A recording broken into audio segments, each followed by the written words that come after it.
So, this is Heroes of Phandalin, episode 5. We are live on Twitch, and if you're watching this later, you are on YouTube. And we are going to continue where we left off.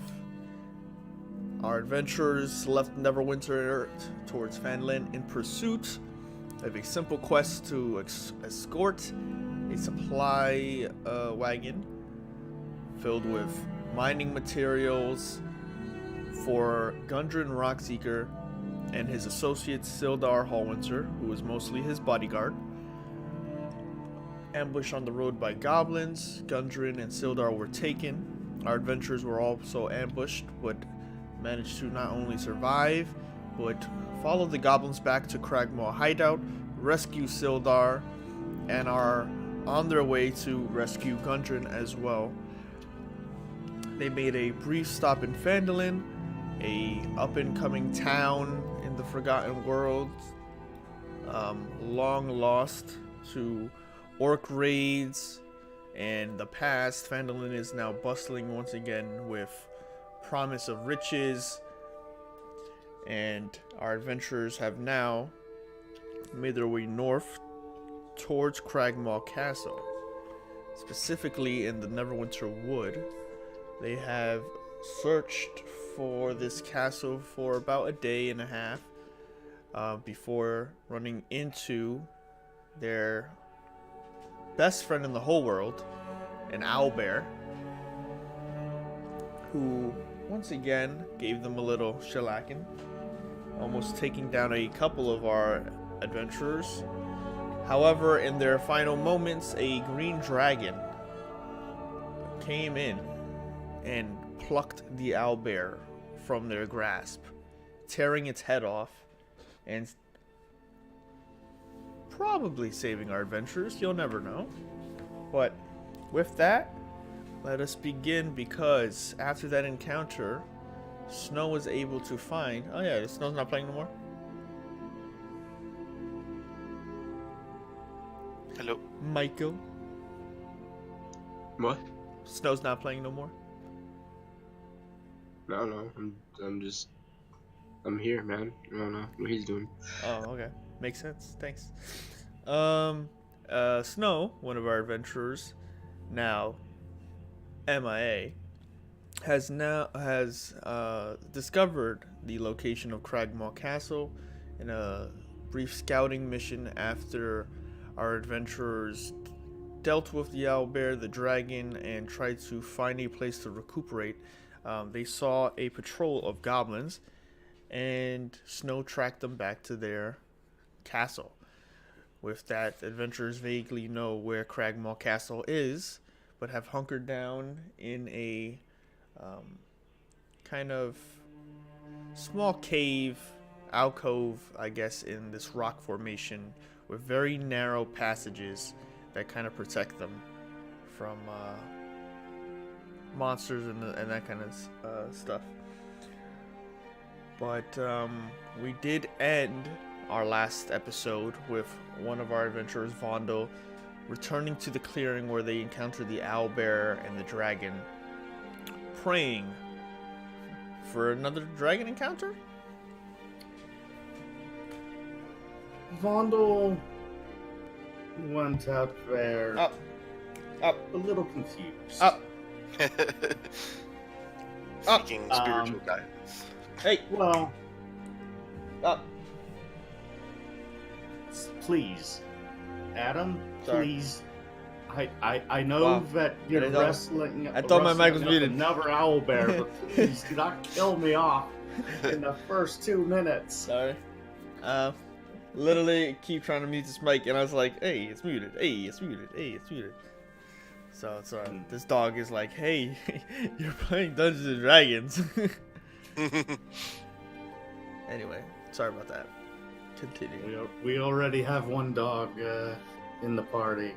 True. So, continue, yeah. No, he. If the dragon came back,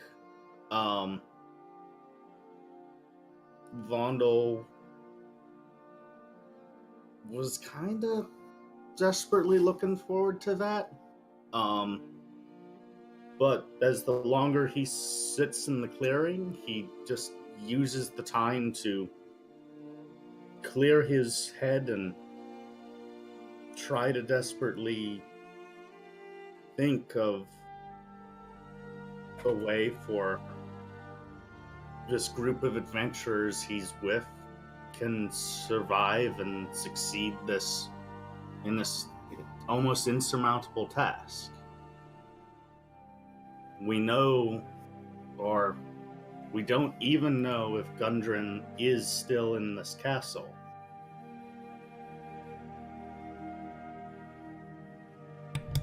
And if only it wasn't filled to the brim with goblins and their bugbear supporters. And so the night may pass for a good while if he hears the flutter of wings. Vondel would entertain a desperate meeting with the scaled beast. Otherwise, he will return at dawn with another plan in mind. One that's perhaps no less desperate than seeking the aid of a green dragon to just solve their problems. Yeah. Well, let's find out. Man, this is the best recording. Hold on, let me eat this bag of Doritos while we're also playing. Yeah. A nice crunching sound in the back. So, time passes as you sit or stand, gather yourself in this open clearing within the Neverwinter Wood. The moon is bright in the sky and gives a nice glow to this open patch. Time passes at least a couple of hours. There is no dragon in the sky, birds in the air. There's a calming presence among the woods. You can hear ever so faintly rustling of creatures having at it. You can smell the grass. You can take in the wilderness. And when the time comes, no dragon returns to these parts of the wood.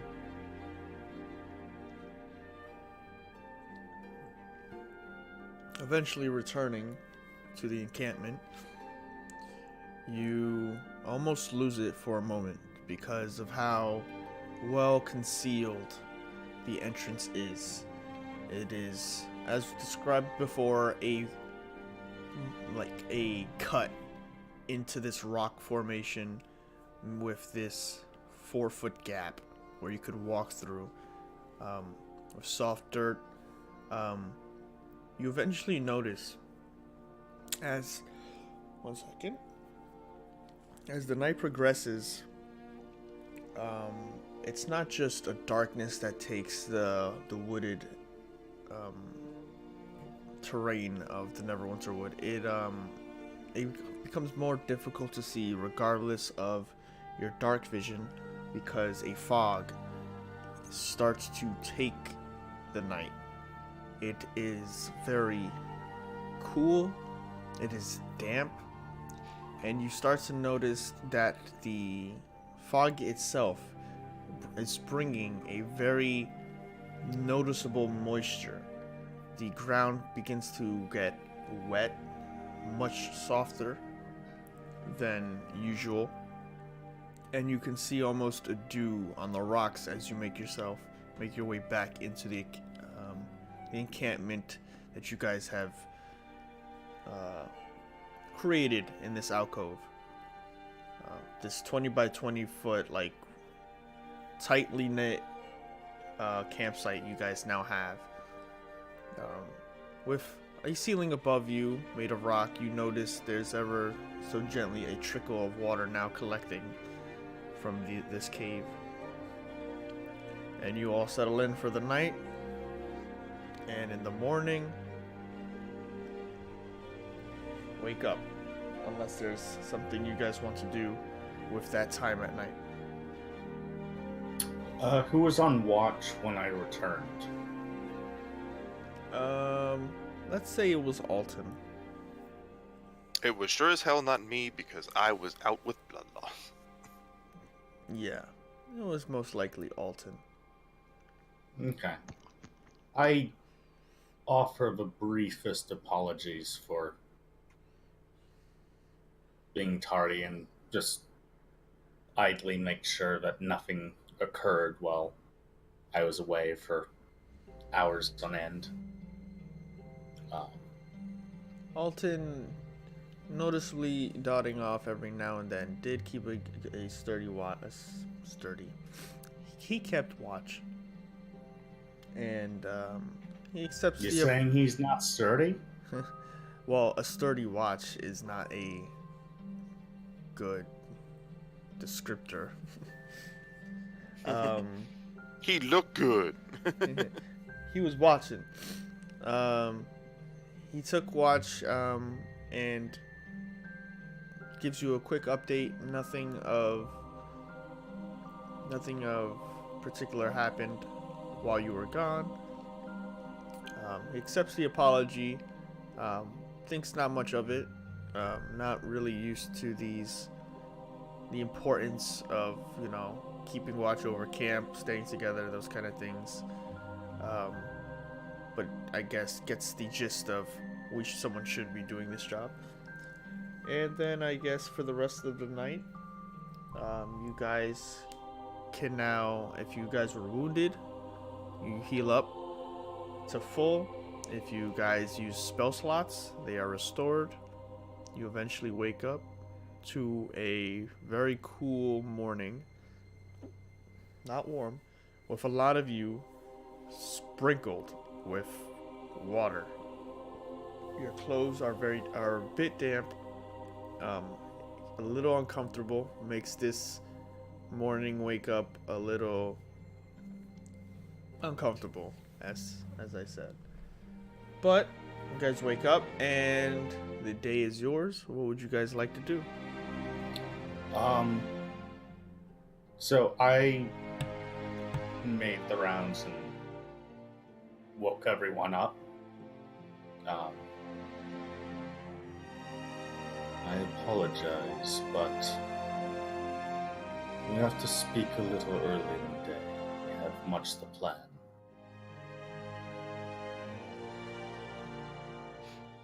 Are you all well enough to... Better. That is good. Better. Not bleeding out the shoulder anymore. Or from your cheek. It was a rather garish hole. Should tell you the story about this garish hole I knew before, but I'll save that for another time. I would be more interested in hearing,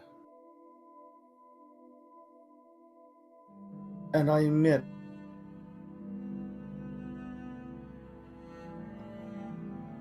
I need to know if any of you have any hidden talents that you haven't shared with the group yet.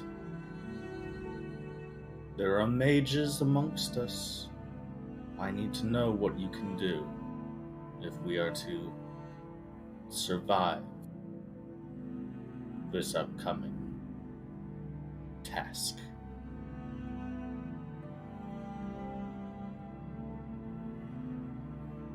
I got nothing you I'll haven't seen start already. Kazuto, do you have any hidden talents of yours? Or if you're, as you seem to be a soldier, first and foremost? Well, I do turn into a werewolf. What you mean? You what? The medallion across my neck? Yeah, it keeps me from turning into it.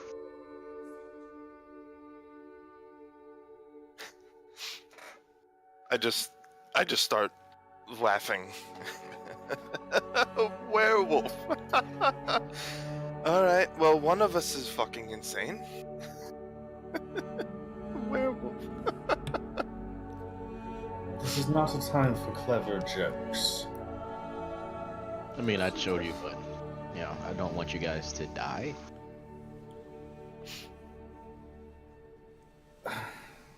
Very well. I leave you with your jest. I should be clear here. We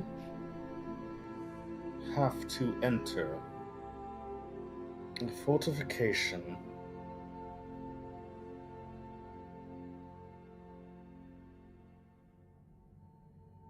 or of God. Looking around us, and given our prior experience with the owlbear and such, stealth is not our forte overall, although a few of us might have the talent. So I turned to magic. I mean, we have the answer right here. We send in the werewolf. Yes, you speak rather joyfully of given your prior history of being attached to an owlbear by the leg with a whip. I like that one. Misgivings are misgivings, but I never claimed to be said owlbear. Alton Yes, is but eating. your talent with rustling animals is questionable at best. Alton is eating What a very can you thick do? oatmeal while listening to all this, and just going, like pointing every time someone makes a point with his spoon. And now I'm scratching my head with my leg. With your leg? What? Yeah. With your leg? Yeah. That's uncomfortable. How about you, Apollyon? You seem to be well versed in the magical arts. What sort of talents has your studies brought you? Well, before I get into that, do we need to go in the castle? Because I don't think we're well prepared, considering our last couple of encounters, and if Snow was telling the truth, he saw about 60 or so men. That could be accurate. There could be more, there could be less. But I don't think that we're prepared. 4 days. A spoon of oatmeal is being like pointed towards Apollyon as Alton is just chewing his second bowl. 4 days. That is as best as I can figure. That Gundren Rockseeker has been held captive. That is 4 days, of which he is likely been tortured for the location of whatever he and his brothers have discovered in this land. 4 days spent with those that actively sought him out. People, this spider, as mentioned before, someone with enough power and clout to have goblins and bugbears follow their direction. Do you suggest we wait for the 5th day, the 6th, the 7th? He is a dwarf, of course. He could maybe make it to the 10th. But any information he has likely will get out by then. Do you suggest we wait? Do you suggest we leave? Alton raises his spoon. Done with his third bowl of oatmeal. I suggest that we take the smarter route. I do not think we're prepared. And if we go in there, we will lose men. Alton raises his spoon higher. He might be right, you know. We haven't even made it through these woods, and we've already almost lost at least 2 of us. Alton starts moving his hand even furiously around.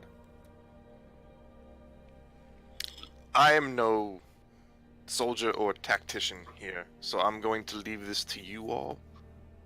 But if the vote is giant castle full of orc Goblin. and of goblins, or hoofing it back to town and maybe doing something else for some coin, I'm voting a little bit more towards the coin.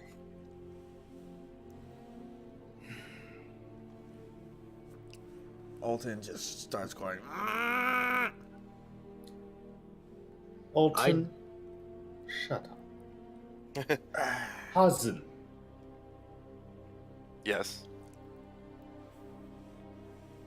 you were not with us when we began. I was So not. you are free to go if you must. I do not ask of you to join us. I do not I've already- ask of you to join. Already joined you, and I will not. My misgivings on treasure and coin aside, I do not leave those I've entrusted my partnership to. If this is the decision we go with, this is the decision we go with. But if it comes down to a vote, I'm leaning a lot more away from the giant goblin castle. Snow speaks up. Why don't we just ambush them while they're outside the castle? Did you not see 60 or so soldiers? 60 soldiers are not leaving the castle. We just wait for them group of bugbears to come out, kill them, keep one alive, get some information, make a better decision then. And how do you know if we're not going to be watched? And more will come out. Because we're not gonna do it in front of the goddamn castle. Patrol. Patrol consisted of what last time? Well, first we need to find a patrol. Snow saw one. Snow, how many did you see when they wandered through the woods? Last patrol we saw was 3 bugbears with 5 goblins. Not the best odds. But if we can get a surprise round on them, that may be enough. I get more southern as I am forced to roleplay Snow. Even Pass though me he's a some of drow. that delicious sweet tea, Snow. No, as much as I would agree, and if we had time, ambushing patrols would be the correct course of action. But one failed execution, one goblin escaping, or one of the bugbears, more likely, because of their tougher nature. One avoiding the trap, and everything is for naught. The goblins will march out. The goblins will find us. By that If time, they we do have a not- head start. We're wasting time debating whether to do it or not. Why don't we just pick one option? Well, let's look at our options. We go in the castle. How many men do we lose? Hazin doesn't even want to go in there, and I don't blame him. I don't either. Let's just make a vote. We have to go in, and I do not suggest that we sneak. Okay, you If were we're suicidal. If we're not sneaking in, how do we get in the castle? Yeah, I sit up more attentively. I perk ears. It's like, go on. Who is our enemy here?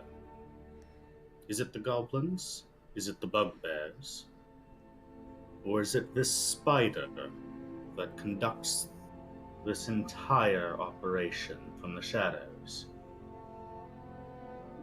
We already overheard the confusion in their ranks. They don't know that Clark is dead, their bugbear companion. There's distance. There is a lack of communication that is potential to exploit. We know more than they do at the moment, oddly enough. If we press our advantage and pose as fellow conspirators in our own way, we might at least be able to be escorted through the castle to Gundren himself. What we need is information, and Gundren has it all.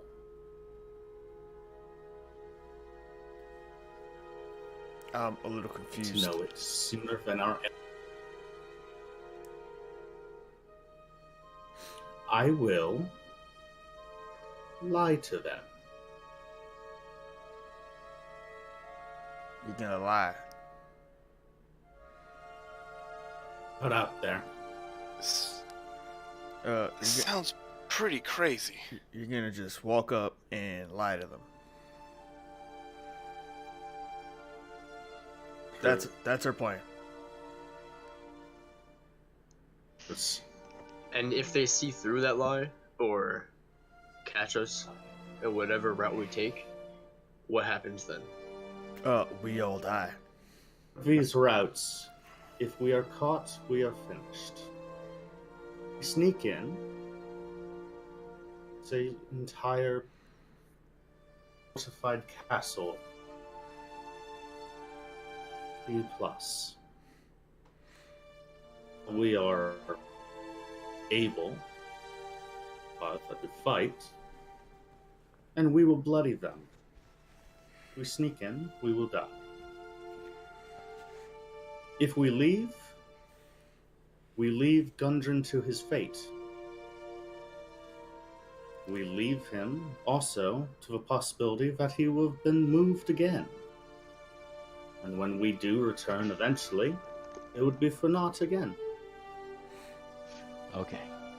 Do we not have a soldier friend back in town? Can he not provide some sort of backup here?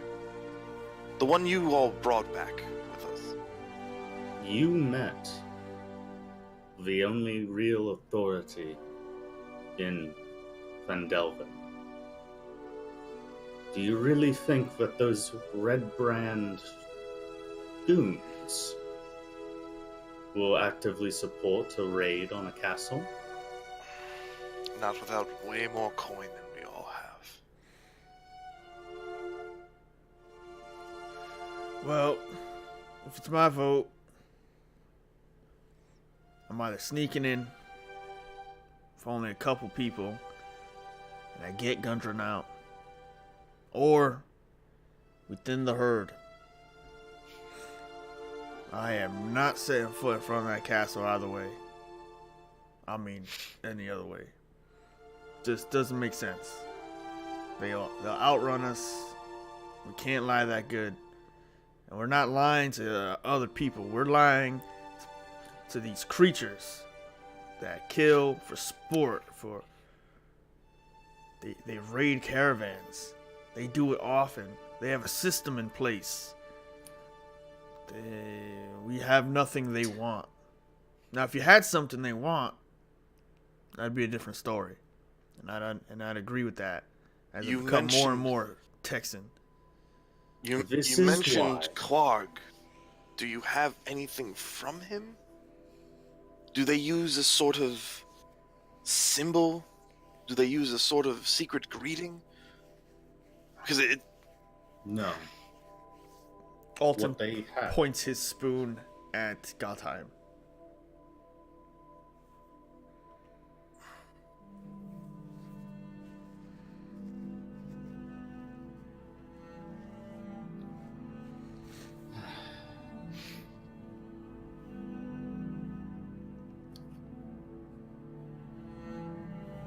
He points his spoon again at Gottheim.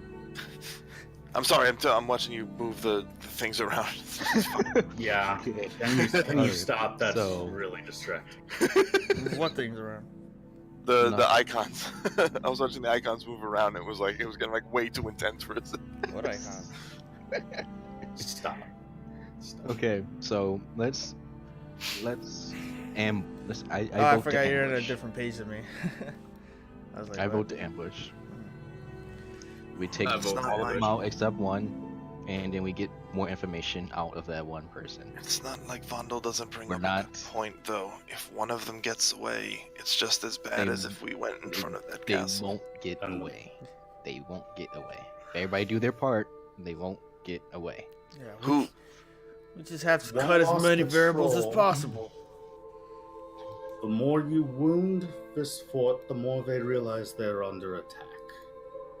Well, that's why we're only taking care of one patrol, and taking that one guy and getting information out of him before everybody else comes out searching for him. I And agree what with do that. you do if you?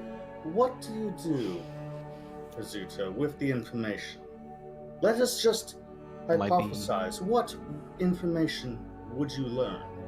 There might be a secret way back into the castle without anyone knowing. A secret way that they would know. They Because, and if they knew But- that there was a secret way into the castle, would. We can find out exactly where they holding the guy. See, information. That's what I'm talking about. Getting a little more Savannah now. Yeah, what he said. So, anyone wants to do anything else, or are we going to do that? I We can agree with vote right now. Kazuto. If we go in our own way, who knows what traps are going to be there waiting for us? Yeah. So, And if the goblins go in their own way, a secret way, there's not going to be any traps in that direction. See, I like Or that. I at- like that. At least a way that we won't be seen. Maybe there's a way to get to Gundren from the back of the castle or the side of the castle instead of And- going through the entire castle. If they have to get away with him pretty quickly, they're not going to drag him through the entire castle. They're going to go out a secret route. rubbing I his have- tired Alton eyes. is nodding his head like okay. It might. I have an idea. No, I have an idea. no. Please listen to yourself. Please listen to what you just said. You wish to successfully take out a patrol, so you may learn of a route that the goblins use to enter their fortress. So we may use their avenue that the goblins use to enter their fortress to sneak. You are walking into the front door as much as I have suggested already. If this is the route that they use, it is the route they use. But how do What you do you know s- if Do that's we the know- only route? Do we know any stories about this castle at all? Not until we get the information. Anything about this castle at all? Have we heard of any sort of? Make a history check. Anyone who wishes or has proficiency in history may make a history check.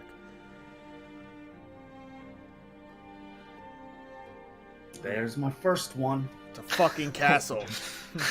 It's Wow. a fucking castle and snow already back Vondel- away. Vondel thinks the castle is like buried in the ground. Okay. No, I think it is. I think it is as traditional a castle as it can be. I think that snow last night reported basically that it is impenetrable. It is a castle, and it has walls, and at the top of the castle, things are broken. Kazuto, you know, being a human, at the very least,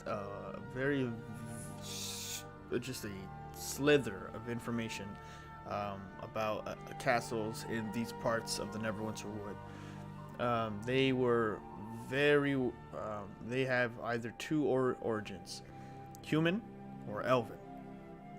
Now, if it was elven, it would have already been reclaimed by Neverwinter, which leaves the option that it is of human origin. And that's as much as you gather.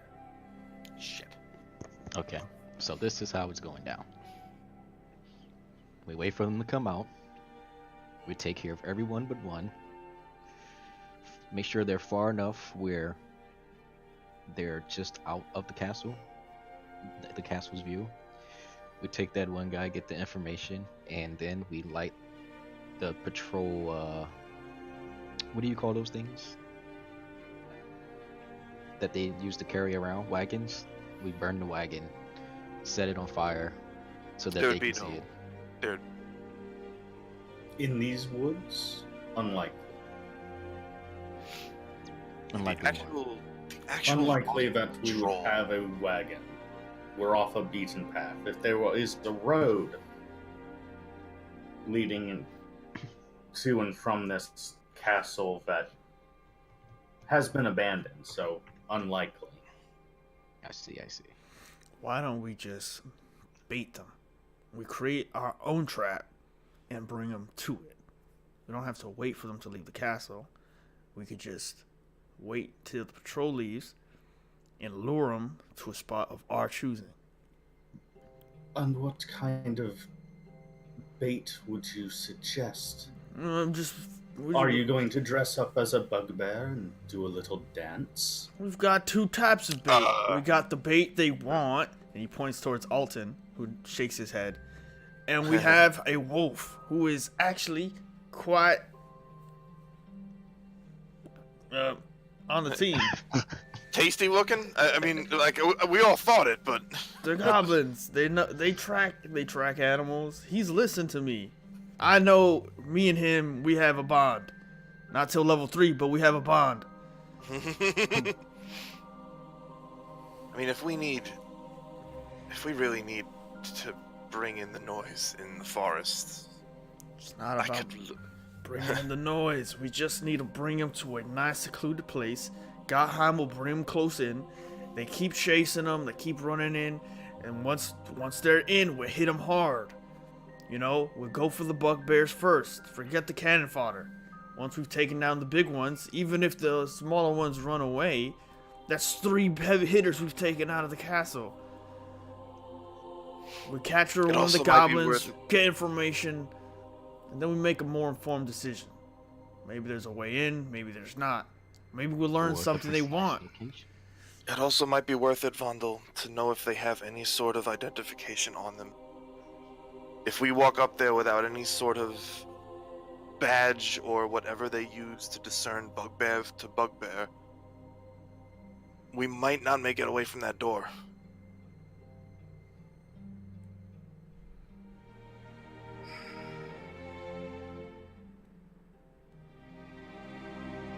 It's obvious you put a lot of thought into this.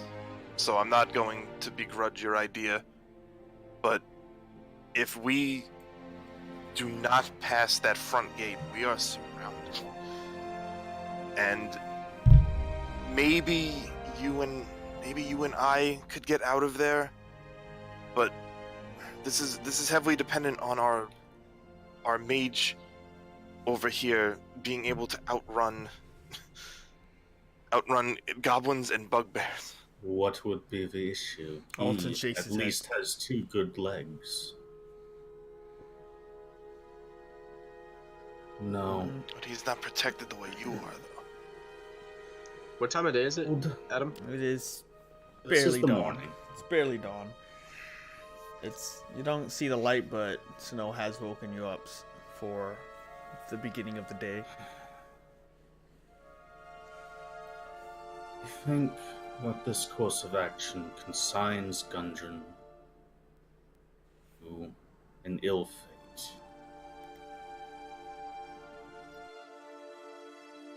Or enemies. Cutting in and out every now and then, Patrick. Lead the way.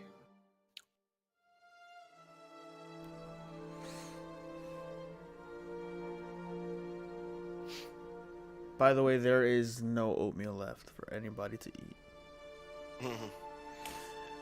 So, Yeah, that is actually a fair reminder. Everyone mark a ration. yes, sir. Alton has finished eating all the breakfasts, and Snow has kind of been staring into you, Vondel, and gives you the nod.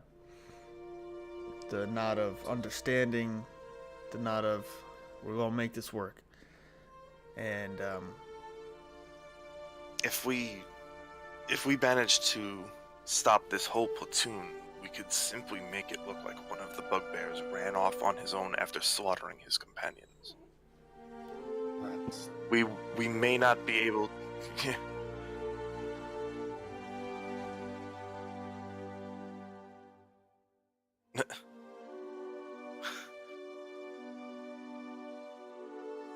Oh, okay. So, your companionship with Gottheim is questionable at this point still. I Galheim will just leave keeps it. on puckering up and just making noise, and Snow's like, no. And give me that face. This, If we are in need of bait, I can disguise myself as an old ragged traveler. Easy pickings. Oh no, they see me. I run. You run, then I you run start away. running like a normal, at the rate of a normal person. No, just run into a position where I know things are going to go for our favor. Providing, of course, the dog over there cannot serve our purpose. I'm sorry, Hassan, but how athletic are you? I would sooner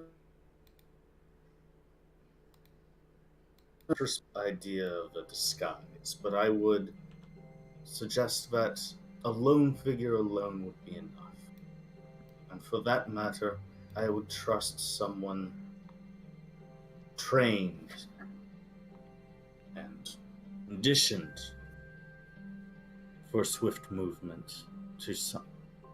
I would suggest that Kazuto would be better at handling such a task.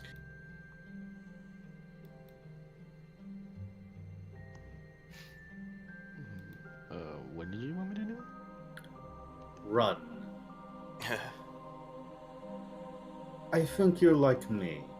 You have when the moment strikes you, you'd have a uncanny surge of energy to carry you out of harm's way. Hazen, your disguise is fine, but I would trust a swifter foot. So you want me to It's fair. get their attention and lead them here? Go into the woods. Probably not here. We should choose a different location. If this goes wrong, we need at least one secure location we can rest up and dress our wounds. Snow, you are so adamant about striking the enemy.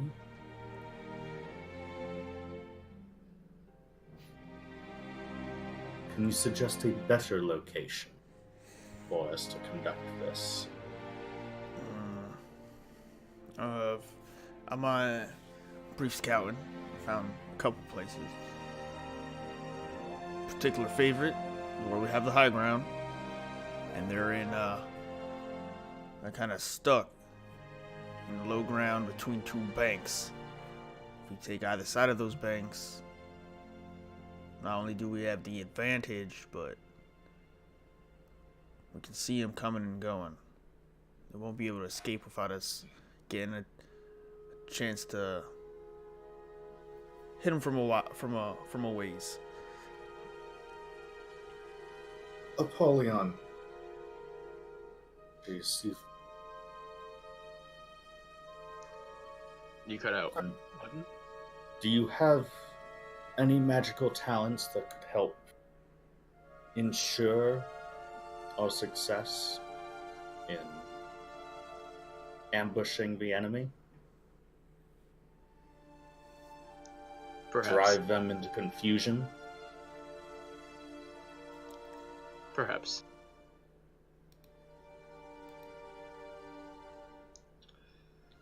All right. I can make myself look like anybody.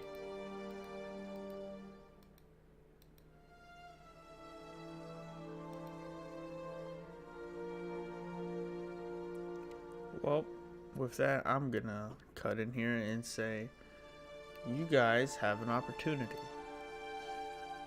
I'm gonna move us to the random battle map. And I will reveal that also to the streamerlings. Over here. So what you guys are gonna be able to do is draw your own battle map.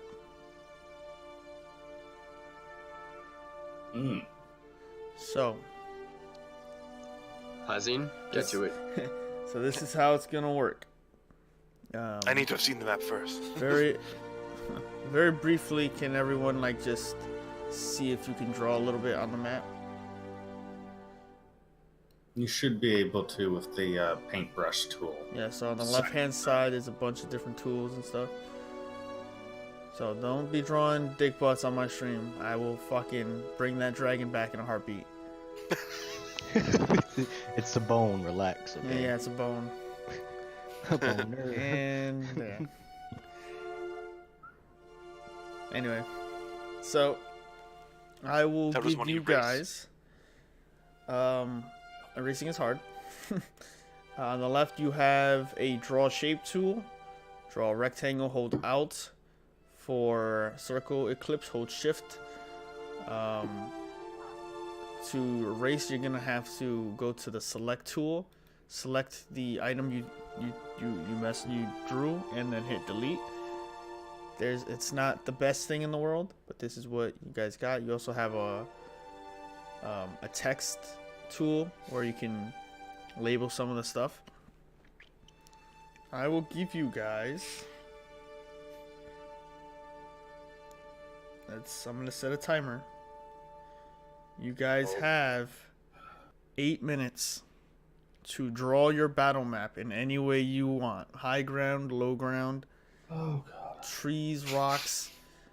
You will have 8 minutes. So I suggest you clear up some space. Wait, so are we doing what we're ambushing them at right now? Is that what we're drawing? You're drawing Yes. the battle map in which you will conduct this ambush. Okay, can we remove the lines? No. All right, I'll redo the lines. Well, what I'll do for you, I'll clear the drawings. I'll clear that one time.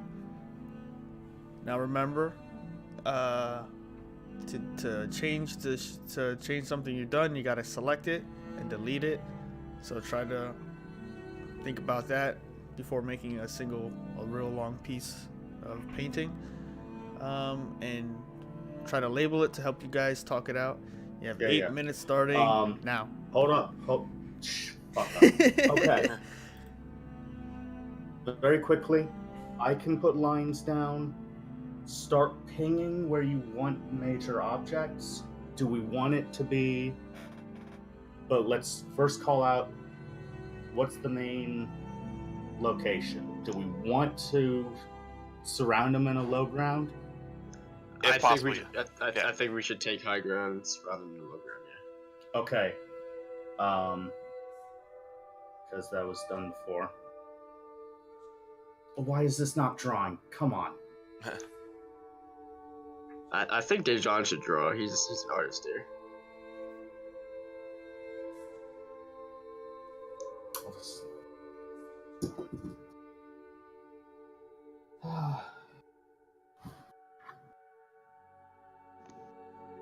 Yeah, well, my pen's broken, so... Yeah, Dejan, you draw. Awesome sauce. Who are we drawing?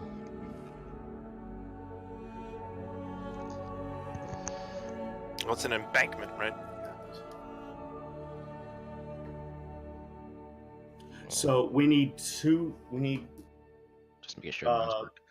give us high ground on either side, cut in a T intersection ramp so we don't have to just fall off a cliff. Oh, like that?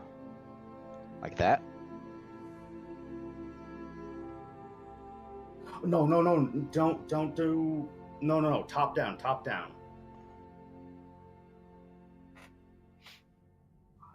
You're playing Diablo, not Mario. I'm sorry. Sorry. I suck at this. I like that reference, Thomas. So when you say top down, what's that? What is that? Who did that? Like, have you Oh, played shoot. Frogger? Why can't I zoom in? Okay.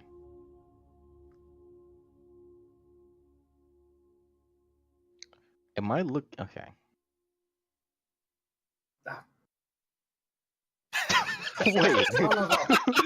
Well, no, but the pen. But yeah, that's the general idea of what. So that area is gonna be a random hole.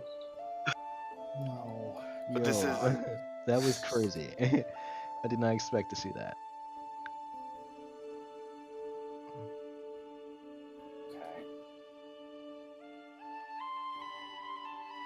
Is that what you want, though, Patrick? You want straight up just like the two lines like that? Are those gaps intersections? This is just... Let's make... The orange is an actual, Cliff? like, cliff edge. Okay. 5 to 10 feet, maybe. The green is more a general sloping.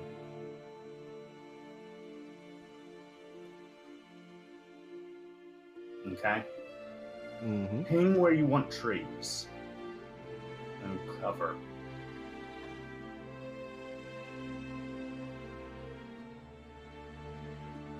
I mean, you should just do it all along the tree line, just like the cliff. Yeah. Wow. Very nice. Very nice. Let's see. Do we think we need one? Now, is this actually to scale? Like, is this passageway 5, 10, 15, 20, 30, 30, like 50 things a while, like wide? Can someone break out the ruler and snap the center and show to others? You said what? There's a ruler, fourth one down, and Yeah. set it to snap to center and show to others. Yeah. Okay, so that's 40 feet wide that's not bad for us. Okay. What that is if you're getting down, if you're on one side of that cliff edge, you can get to the other basically and hit anyone. This is perfect for my Eldritch Blast. Yeah, if you can.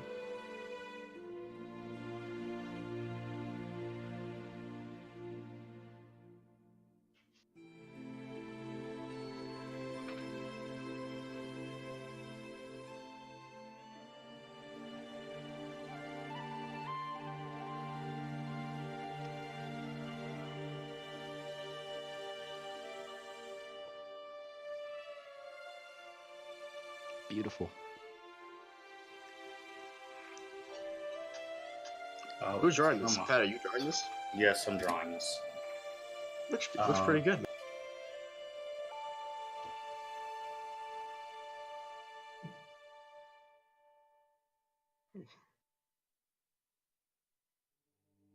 What are those rocks?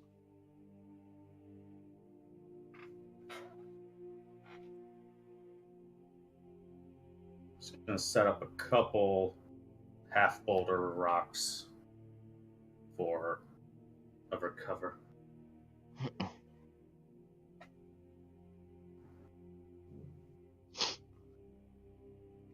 Now, do we want to set up anything in the actual valley pass, the sunken hollow of the path?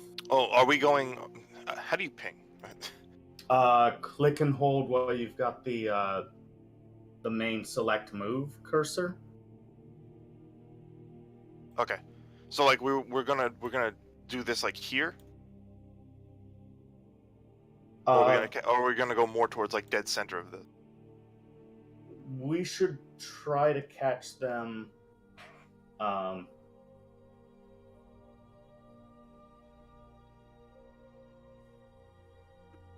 We're setting up so that the patrol enters from this side. Now, is there a way that Yeah. we could trap them in there? I mean, we could probably like junk up the bottom with like some like busted logs and shit, so it looks like, oh hey, you know, we're gonna have to clear this out to go forward. Or knock a fucking tree down? Well, we don't want to make too much noise, so like we might have to use like just broken dead And trees we have 3, already. 2, 1. But I have a hunting trap I'm putting in the middle, so. Ping it, and we'll just leave it as that. All right, guys. I can't ping it, no. Nice map so far. Wow. Okay, cool. So, what do we got here? Who wants to break this down for me? The artiste. All right. So we're going to catch the patrol. Snow found a sunken hollow road. It's a bit overgrown, but it still has the 2 side walls, cliff edge of anywhere between 5 and 10 feet. Certain sections have collapsed and smoothed in from rain, weather. There's a few moderate boulders along the edge. You have your tree cover.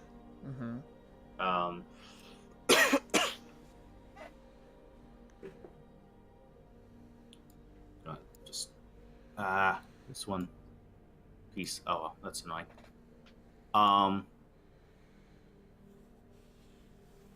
Yeah, but we're going to catch it. So the patrol enters from the north. Someone had a trap. Yeah, I as have a part of hunter's their trap. kit. And he was going to set it up in one of the 2 X positions. Yeah, I wanted to do it more towards the bottom because I want that to be the initiative. Like, I want them to walk on it and be like, oh shit. And we will then flank from the left and right sides, come down, swoop in, Okay. gather them up. Alright, then why don't I give you guys your characters, huh? You can take your guys, put them where you so wish them to be. Now, is the encampment, is the embankment high enough that if I vault down, I'm taking damage or busting ass or something? 5 to 10 should be okay. 10 is where it gets a tiny bit risky, but Okay. one good athletics check, you'll be fine. And then there is no shit. I totally just blanked on what the hell I was gonna add. Falling doesn't take away movement, I would assume, right? Like, No, you don't actively eat. yeah, like I movement don't eat distance movement by falling. Okay. The exception being floating and flying. Okay. Otherwise, you fall at a pretty set rate. And then the rocks are half cover, so if I kneel down, Get I'm down still... that cliff edge within a second. Okay.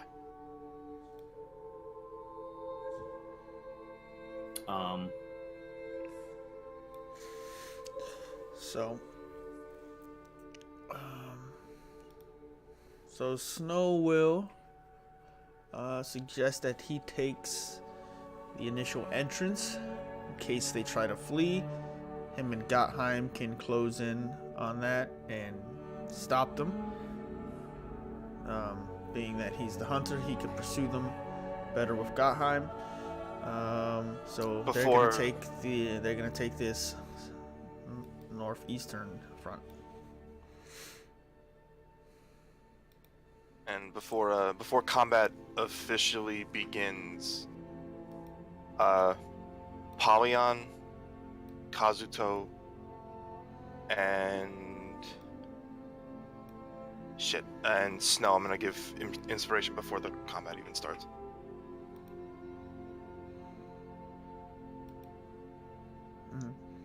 Alright. Yeah, so you guys have it. So mark that again. Who's getting Use it if you need it. Kazuto, Apollyon, and Snow. That should cover our longest Okay. dudes.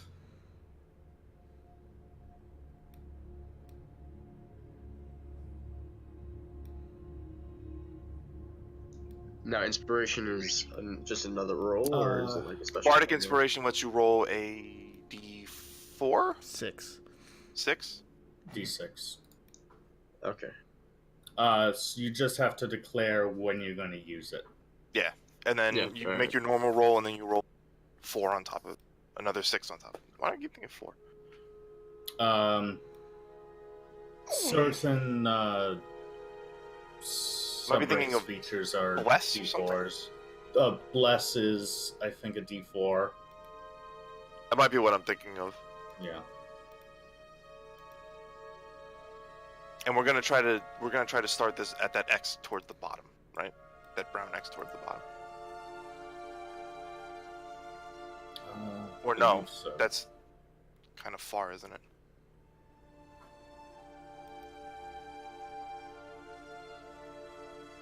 Or are we trying to do this where, like, Kazuto is? Well, Kazuto, it's your choice. Do you want to still be in the valley, or do you think, I'll stay in the valley. okay. I'm good. You gotta do...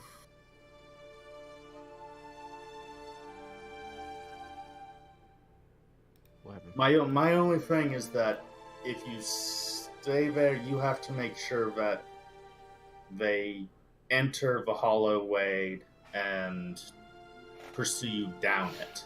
If they go up the cliff sides, Bro, this is to the rain cliff down side? on you. Where's the cliff size? Right here? It's the brown. Oh, That's more like a part that's collapsed in. That's an easy ramp. Otherwise, you're looking at 5 to 10. It's a small jump, mm-hmm. but still. And they're coming from the top. Now, coming from the top is the plan. I would get off to a side, maybe. Yeah, not be dead center, but be in a spot where you could duck into a tree or something if you needed. Remember, you can take 60 movement if you don't attack that turn. So Well, if you need to, you can always... Oh wait, does he have... Oh no, he can action surge, right? He can action surge, which gives you another action, so that's another attack, or that's you using it to dash. Yeah. In So if- theory, in theory, you can move your normal 30 feet, dash, action surge, dash again for 90 feet total in a single round. Okay.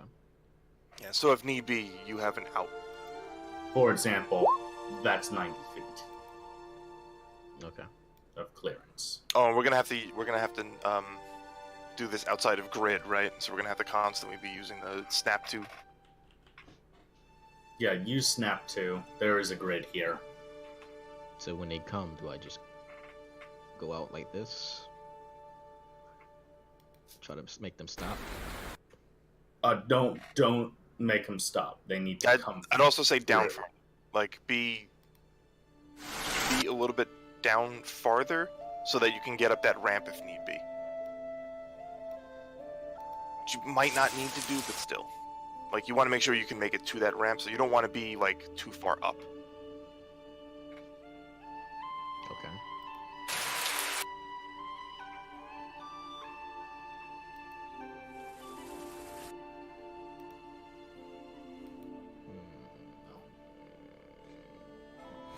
So, as you guys prepare yourself,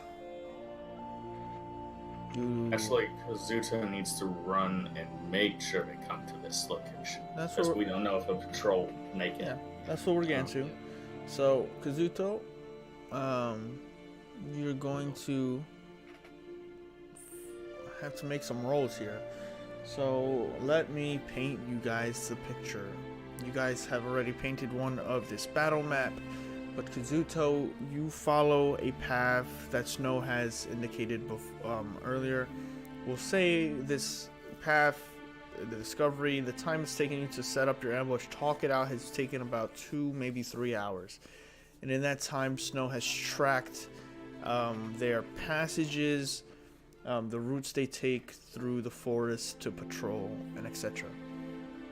He describes a path that you could use that'll give them line of sight of you, but allow you to just run with about maybe 40, if not 60 feet of distance between you.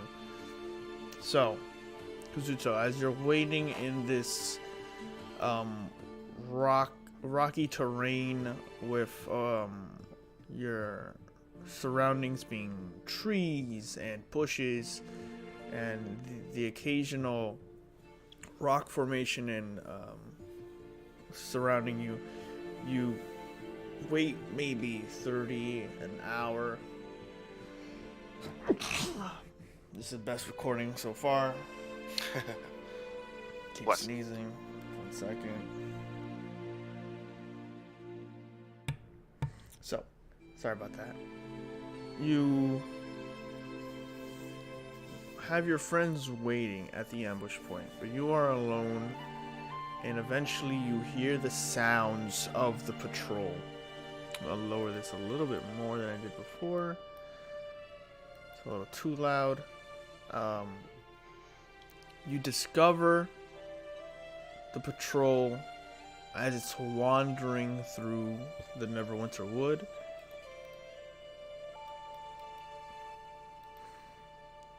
And with that, you're about maybe 60 feet away from them as they walk down, not a path or a trail. They're just kind of sauntering through a route they take very often. How do you gain their attention?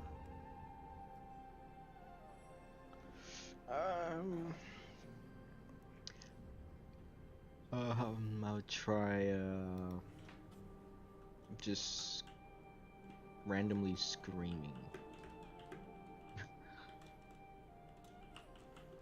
Okay.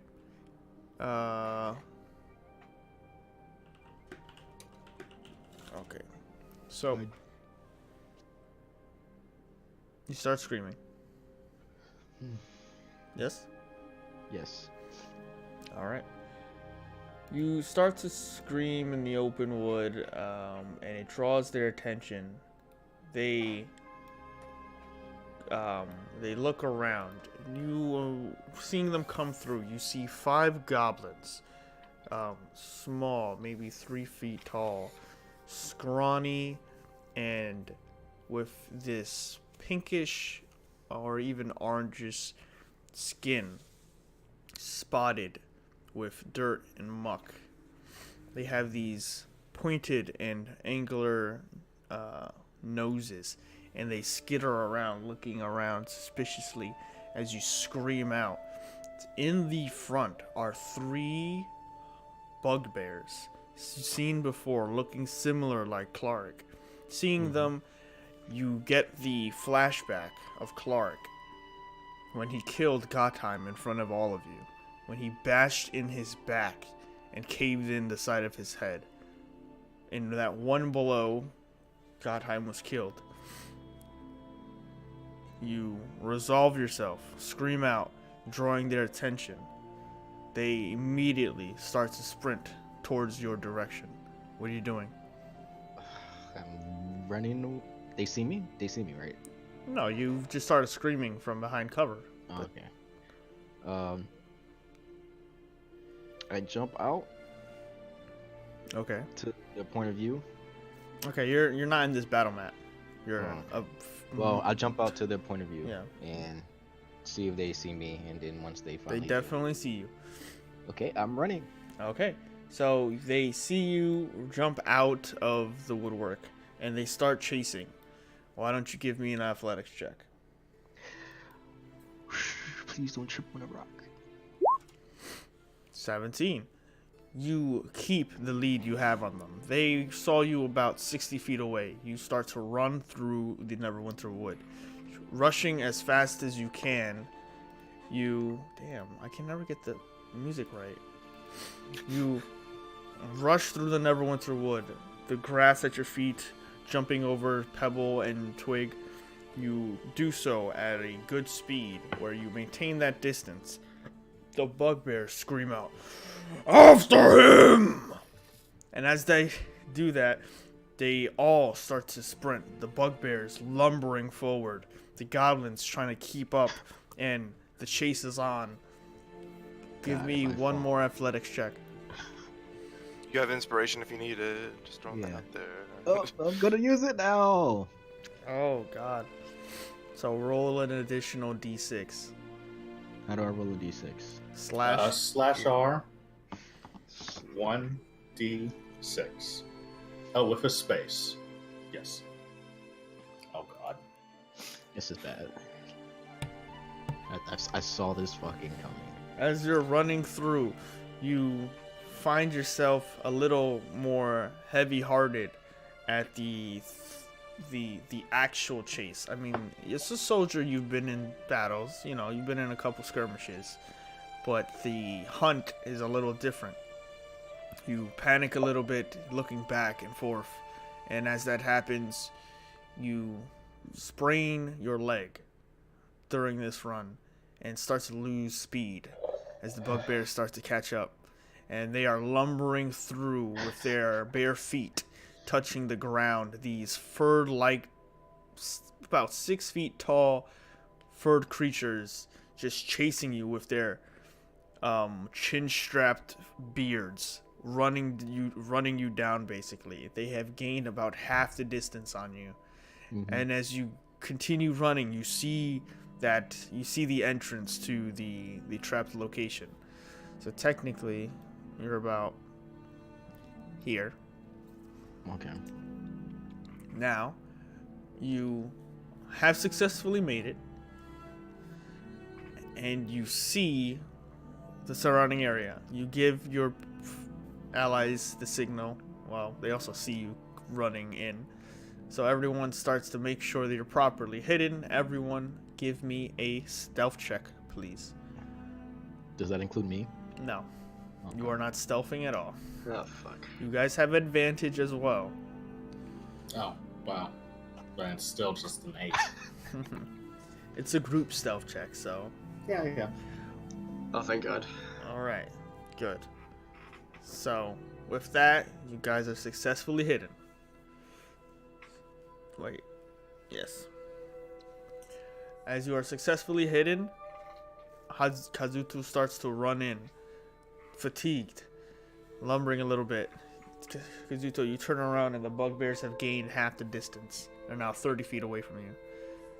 You keep running south. So, move your 30 feet from here, please.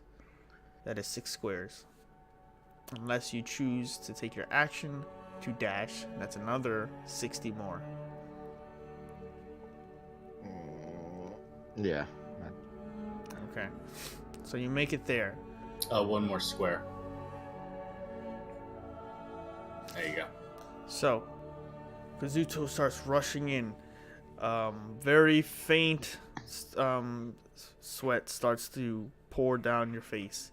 You're not that fatigued yet, but it's the adrenaline pumping through you. You stop in place and turn for a moment. The bugbears aren't around the corner yet, but all of you start to hear the rustling, the footsteps, the movement, the stomping, as into all of your lines of sights, the patrol arrives. Let's move them a little bit higher up here.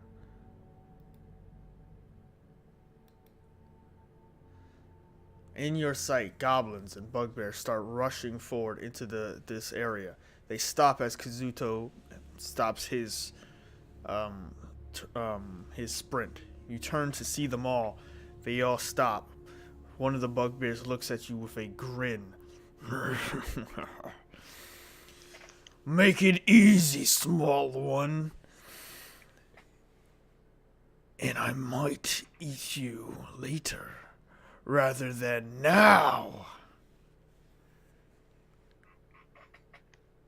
So, what do you do?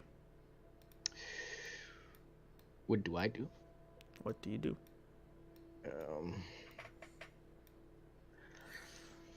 I'd start to anger the leader, I guess.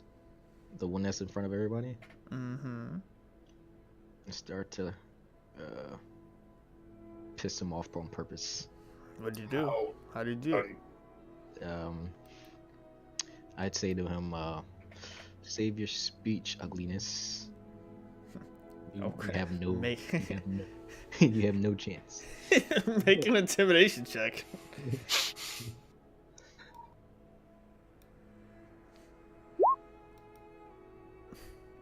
Not bad, but okay.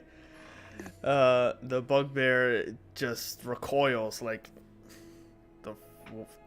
Did you just? Did a 5-year-old just say that, or?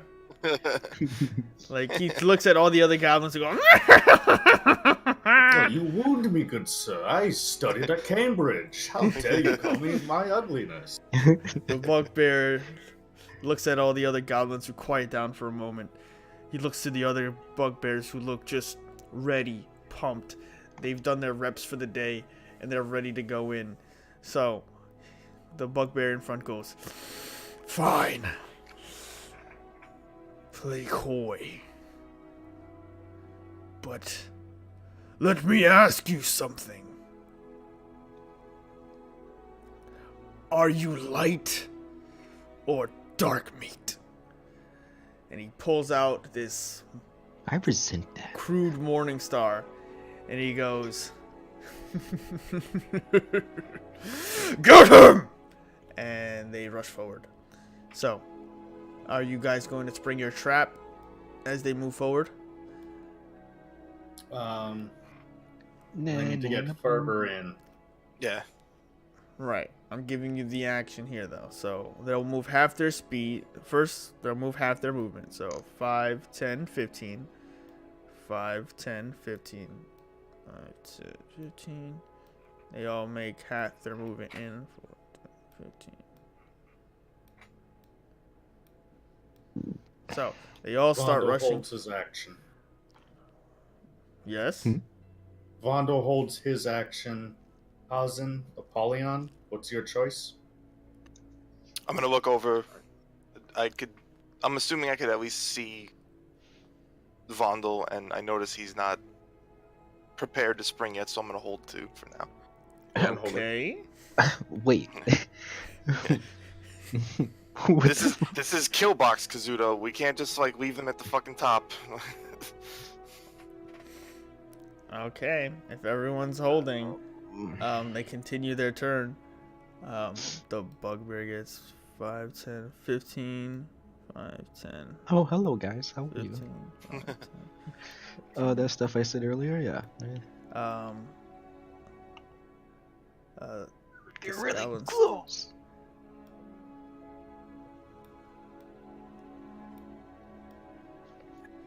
Okay. Yeah, they all rush forward. The bugbear's just out of space to move to attack. But Kazuto, you do get a movement if you wish. Bugbear raises his arm as they all start sprinting forward, and then he just gets to the point where he could hit you, but he's basically out of movement. So if you have movement or something you wish to do, now is your turn, as they've all taken their action to move forward. Actually, no, he'll actually use his full action to get to you. So will the other. So will the others, because they okay. So Okay. they'll all use their actions to move forward. That makes more sense. The bugbears would, not the goblins. So they all just rush up on you. And just surround you and just start. They're in your face. Their pecs protruding. Their yellow furred skin all up on you.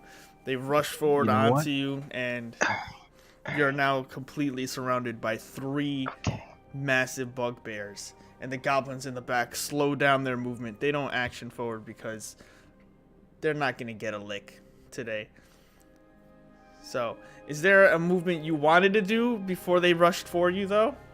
No, it's cool. It's cool. You know what? You can disengage with your action, and that will make sure that they, at least when you back up. Question: are they at the spot they need to be to get in the trap? I don't know what your thing is. I don't know your plan. I am. No. Vondel's leading it, so you gotta look for Vondel's tree line. Get back to where I am. Either dodge and risk the attacks, or disengage and move 30. Move 30 feet, disengage as an action. Okay, as an action, you disengage as they jump on you. You pull your hands up, push away with your feet, and you move 30 feet. Move your 30 feet. I don't even know what 30 feet is if I'm getting right here. Over one. Yeah, no, one down. As you... Son of a bitch. Vondel's caught in trap. This is not my plan. Yeah. That's not my plan. Let's cut back on that. It's Hazen's plan. Okay. So anyway, we're gonna make that I panic. sound. Okay, I panic. We're gonna make it sound like it happened more fluid than it just did. They Rather- rushed up rather towards than you and you. Having it going, oh! Yeah. No, that's actually how it goes, except it's just more streamlined into the bugbears rush forward and slow down to a crawl towards you. And as they're slowing down, you just push up and go, and just start running a little further. They do not get their attacks of opportunities as you disengage properly, and they see you rushing forward more, and they stop briefly, standing and looking at each other. And one of the bugbear goes, "I'll take care of this," and he'll move. So start to that move. one. 5, 10, 15, 20, 25, 30. He gets up in your face, and as he gets up in your face, he goes, "End of the line, small one." And he raises his mallet overhead and goes, "Ah!" And he's gonna make an attack on you. Mama. Let me get my character sheets over on my second page. Let's see, I need this one, I need that one, and just in case he decides to play, I'll need this one. I'll need this one. 1 second. Do we need to roll initiative? Our first combat encounter of the day. And with that, the bugbear is going to go first. So, you guys are in your ambush spot. You're in your locations. The bugbears are somewhat in position. The goblins a little hanging back. The leader of this pack rushes forward to Kazuto, brings his mallet over his head, and he's going to go in for his swing. He will attack with his Morning Star. Oh! Does a 16 hit because his other roll was a natural 20. But that's not, but he did not have advantage. Yeah, 16 hits. Okay. I'm gonna reroll that damage. Roll it by hand. I gotta reroll the damage because that was bullshit. Why can't he reroll damage? There we go. So 13 points. So the bugbear. Let's see. He hit me for 13 points of damage. Yes, sir. As the bugbear raises his Morning Star over his head, he looks down and chuckles. Too easy. And he slams it down into your chest. You almost break and fall to one knee as you stumble backwards, taking 13 points of damage. All of you witness this, and you see Kazuto's chest almost cave in and crack. Snow, looking confused as to why the trap has not been sprung yet, is going to pull out an arrow. He knocks one. He whistles very lowly to Gotheim, takes a nod, and starts to take aim. If anyone is willing to act, now is the time to act, because Snow does not look like he's gonna wait. The bugbear ran in front of Kazuto. I'm gonna Eldritch Blast. Okay. If that's gonna happen, everyone make your surprise round now then. Otherwise, Do I get advantage? everyone who wishes to act now will have advantage if they wish to go. Okay. It's Okay, 18. Okay. So you're aiming at the bugbear in front of Kazuto, right? Yep. Okay. Hazin, what are you gonna do? I don't know. You have about 15 seconds. Okay. I'm so dead. I'm so gonna die. Fuck it. So bonus action, healing word, Kazuto. Okay. What's the range on that?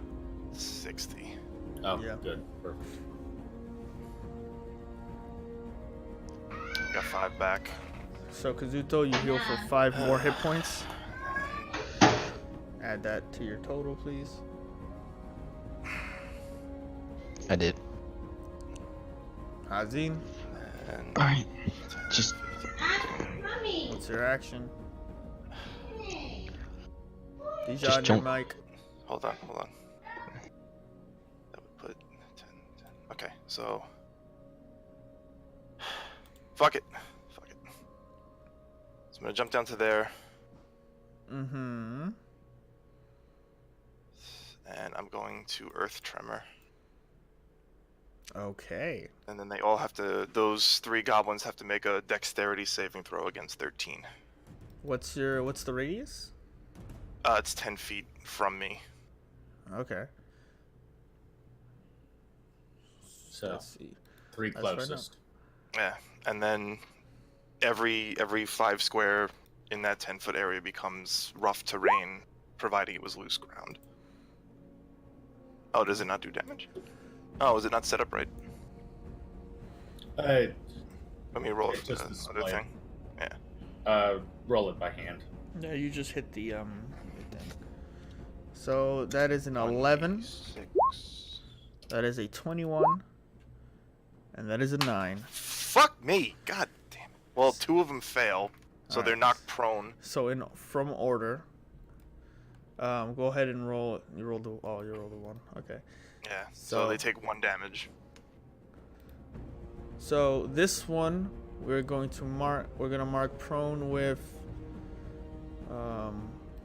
red.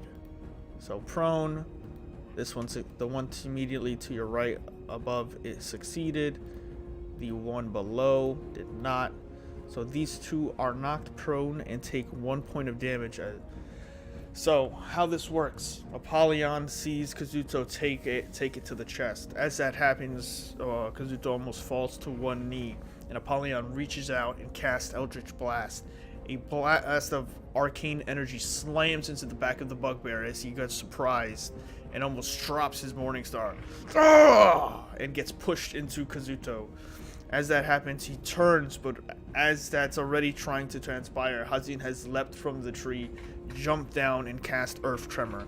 When he casts Earth Tremor, the ground begins to shake. I will say that this ground is loosened and has become difficult terrain, so I will I got it. yeah, if you could make me a 10 by 10 square, that would be nice, around Hazin. And then that took 5, 10, 15. That took 15, so I want to use 10 more and go 1 more to the left. Okay. So I'm a little bit more to the tree line. Okay. Oop. You'll Ah, have to I'm put gone! if you can put it to the background. Yeah. There we go. Got you. All right, that will work. So with that, I mean, you use 30 feet of movement, so you've only you have 30 feet. I mean, you've only used. Yeah, but it's rough terrain, so I use 10 for that, right? So Yeah. I would only have 5 left. True. What exactly does rough terrain do? It has your movement. Yeah. So it takes twice your movement to move through it.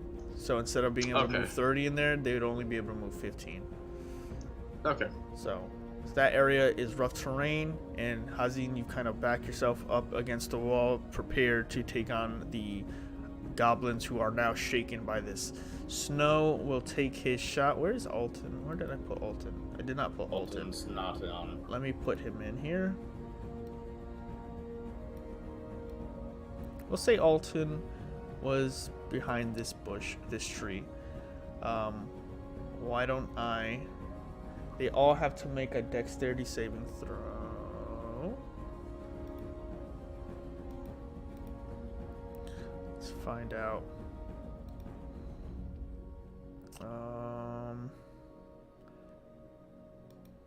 Poison? No. He's gonna hit him with fire. It's an action produce 15 feet. Damn. All right. That's a point within 15 feet. Within 15 feet. Oh, yeah. So he can do it. it's very short range. So, at a point, at a single thing. Okay. Yes, it's single target. If he was within range, he could hit the one that's fallen over and cause that creature to take the save at disadvantage. That'd be But 5, 10. he's not that brave. 15. He is not that brave. He will go. Alton will move forward here. As that's happened, the goblins turn towards Hazin. As they kind of creep a little bit, not actually using their movement, but creep towards Hazin, Alton comes from the opposite flank.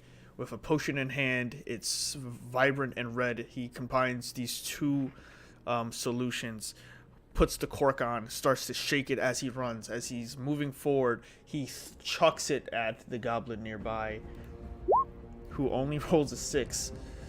So that goblin immediately catches the full brunt of the alchemist fire in his back. It cracks the glass against him, and flames engulf him.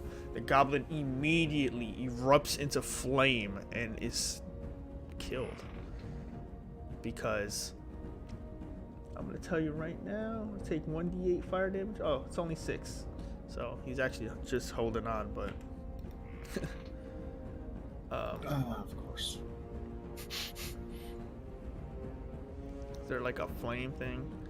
We'll use that. So he chucks it on the back of the goblin. The goblin immediately bursts into flames. And as it's burning into flames, it screams and runs around wildly. Snow now takes his shot.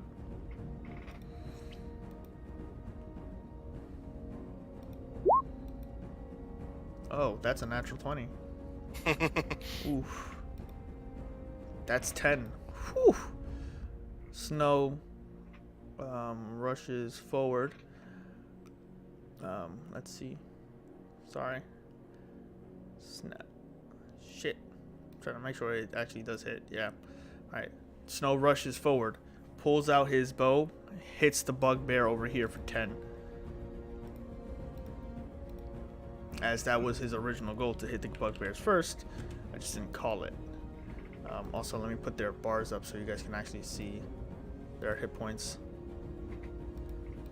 Let me know when you can start to see them. Their health bars.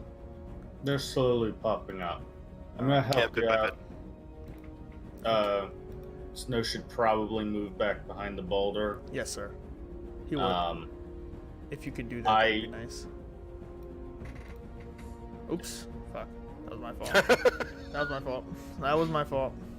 I wanted to see if I could speed it up and make all of their health bars reveal, but that was just a bad idea. Yeah. In the meantime, okay. I will... Wait, one more thing. Sorry. Gotheim is going to rush out. And he's going to finish this goblin off. Actually, he's going to try and one off that other goblin. If he can roll high enough. If I can find... Oh, he's right here. Okay, so attack. Wow. That's a... Wow. You guys see as Gotheim, as the action happens, Hazin jumps down, earth tremor. The goblins start to fall prone and take damage. Alton runs up from behind and chucks a Molotov basically at the back of a goblin who explodes into flames. Snow fires off a beautiful shot into the back of one of the bugbear's necks, and it starts to reel out in pain. Ah! And it reaches for the arrow in the back of its neck, but can't really pluck it out. As the chaos ensues, Gotheim runs out and just tackles one of the goblins. It grabs it to the ground and rips its fucking head clean off. This goblin is dead. Was it a crit? Did it get a crit? No, it did exactly its health. Exactly its health. Wolves are good at throat rips. Yeah, but with that, Vondo has not gone yet, so I'm sorry about that, Patrick. You may go. He moved up to the bugbear that hit Kazuto. Mm-hmm. Rapier for 9. Nice. That will... Nice. Then Action Surge. Rapier does a 15 hit. Let me double check. 15 does not hit.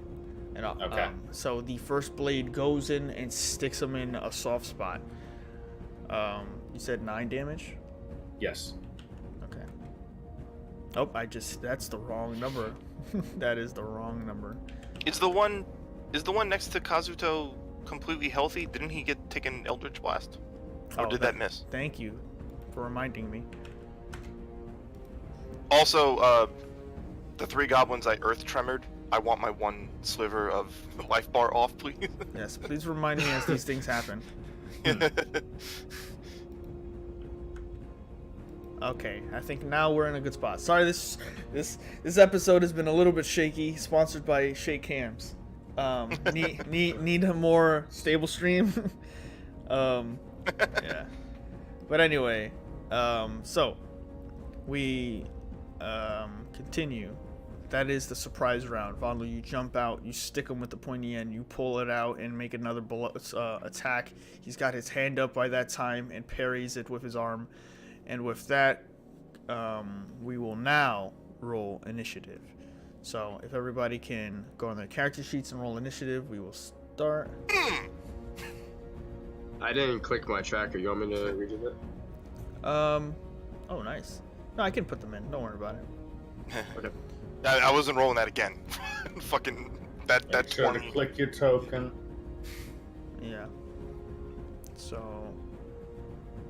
let's see. We have 17. That's 17. Vondo is 20.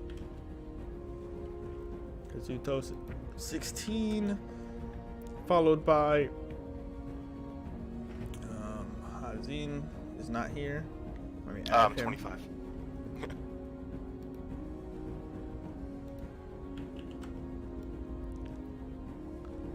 So it's supposed to be like this, like this, like this. Let's roll for Alton.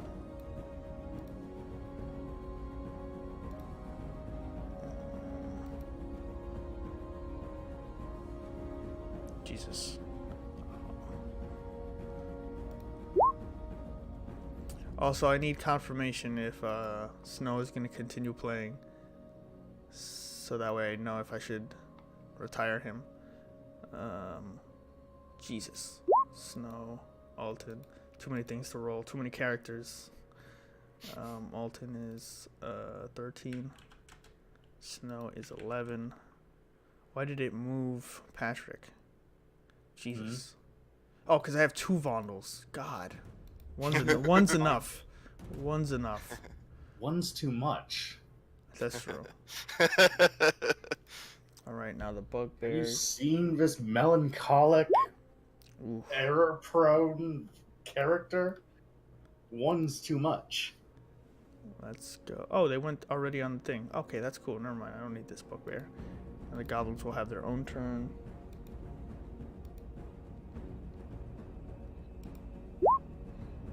Okay, cool.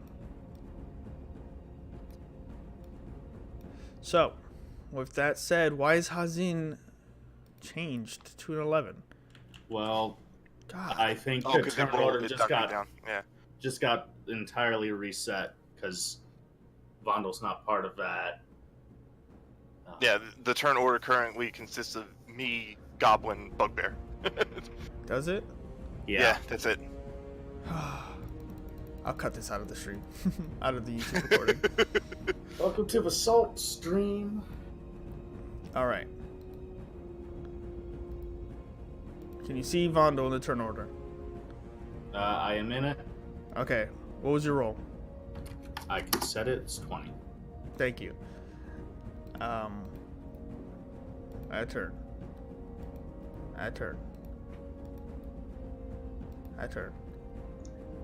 If you guys could set your thing, that would be nice.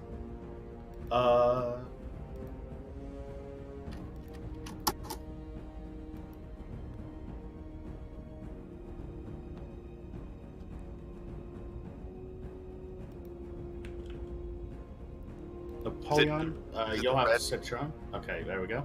Is it the red circle? Red circle? Yeah. Oh no, that's modified. Sorry, what? So you click the tab and then you do what?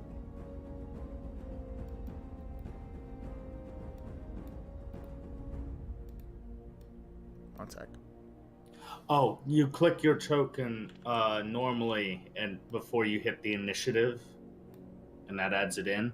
But as soon as it's in the turn order, you can edit yours. Oh, okay. So that's just So good. click it, roll it again. And then... Well, no, don't even roll it again. Why is Snow constantly coming up as 20? So for like Hazen, for example, click the 20. Yeah, I did that. Okay, And, then I and changed it it to 25 and it didn't save. I got it. Cool. We're good. Yeah. But either people are moving their things or something's happening. I don't know why it keeps changing every 4 seconds. Alright, we're good. Let's continue. Sorry. Dungeons and Dragons is brought to you today by Roll20, making things convenient when you aren't. So, with that, we have the top of the round Hazin, very lucky, Nice natural 20. With that, you find yourself in the broken now ground that you have created. The earth tremor has broken and loosened and now created this difficult terrain around you. You have 2 goblins prone in front of you, to your flanks, and 1 goblin still standing. What do you want to do? Well, I'm going to go... That's not what I wanted. 10. Can I step over the prone dude? You can certainly try. Alright, so let's go around instead. So that'd be 10. Consider. You know what? No, fuck it. I'm gonna go there. And then I'm gonna take a swipe at him. Okay. You I'm gonna rush, take a swing. you rush to the side of this goblin who is prone. You have an attack with advantage. Go ahead and roll me some stuffs. Takes 10. Nice. You stick him right in the back with rapier, scimitar. What do you got? A scimitar. That was Fortuna. You come over. You don't stab him in the back then. As you rush to his side, you cleave into the side of his face, shearing off his nose and getting deep into the flesh. Guck starts to taint the blade and drip onto the ground as you slash through the goblin's head, and he is no more. The goblin has fallen. How would you like to continue your turn? That was... I started 2 down from him, right? Right. Be Yeah. 10, 20. So I should have 10 left. Yes, sir. So I'm gonna go there, and that's gonna be my turn. Okay, nice. With that, we have Vondel. You're up. Yeah. Once again, snapping out with the rapier, missing. You snap out. You throw a quick blow that he just dodges and moves to the side. Brings its Morning Star up. What would you like to do? I will shift 5 feet within his range, and that'll be my turn. Okay, sounds good. With that, Apollyon, you're up. You're up in the tree above this area or bush. That's a tree or a bush, guys? It's a tree. Okay. But he's got partial cover and Yeah. base section. Does Apollyon and Snow still have my bardic inspiration, or is it just Yes. Snow? Okay. Yes, I have it. Alright. So remember, you have it if you need it. Okay. So, Alright, Apollyon, I'm gonna move over there, and the goblin that's like down and right of Hazin, I'm gonna fire off an Eldritch Blast on him. This No, one not him. or this one? The one above him. Yeah, that Okay, one. sounds good. Go ahead and roll an attack. Nice, that just hits. Go ahead and roll the damage. And then, awesome. You come out of from behind the tree. You aim down with your arcane hand now glowing. You're starting to get the hang of it. Very often have you been missing with your blast, but the first one hitting has instilled some sort of confidence. You fire off at this goblin and just punch a hole through its chest. Its clavicle separates, and through its ribs, it just explodes. And guts and blood and all of the innards of this goblin are just open for all to see as he is blasted through, and the goblin is no more. In one fell swoop, goblins are just starting to fall down. Kazuto, you look behind, just barely behind the bugbear, who is kind of preoccupied with you and Vondel, and you see behind him the battle ensuing, goblins being picked apart now. What do you want to do? Well, Still he's in have- front of me, so Yep. I'll hit him with my longsword. All right. You get your long sword out and go ahead and try to stab him as he turns as Vondel gives him his flank. And in that moment, you get a good strike in. Go ahead and roll that damage. Nice. Nice. You stick him right in the fat of his stomach. Let's see. So that is going to be Cool. You're using that long Actually, I sword think that's one-handed? 6. Yeah. Okay. It's actually It's 6. good damage. Yeah. So you get hit right in the fat, right in the love handle. you slip it through and get him in, and it starts to protrude into his stomach. He pushes back, not allowing the rest of the blade in, but that causes a cut through and makes the wound even worse. Blood just sprays on the ground, and he reels out. Ugh! And he tries to make a faint swing, but it goes over your head and becomes nothing. With that, it's Snow's turn. Snow takes aim towards the bugbear. That he hit before in the neck. Knocks an arrow. A 22 will hit for 7 more points of piercing damage. And with that, Snow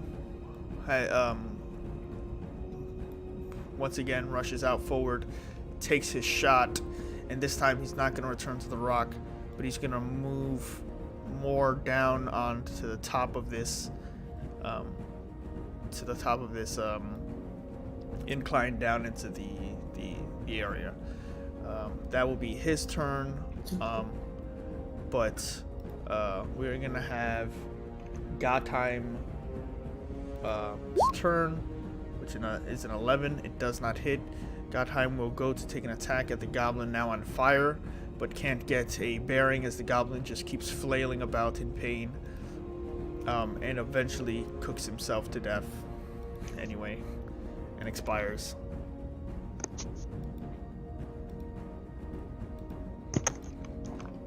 Nice. With that, it is the goblin's turn, and with 1, 2, 3, 4 of them dead and the other prone, it immediately gets to its feet, looks at its surrounding areas, and just drops its sword on the ground and throws its hands in the air and goes, "Me no fight! Me no fight!"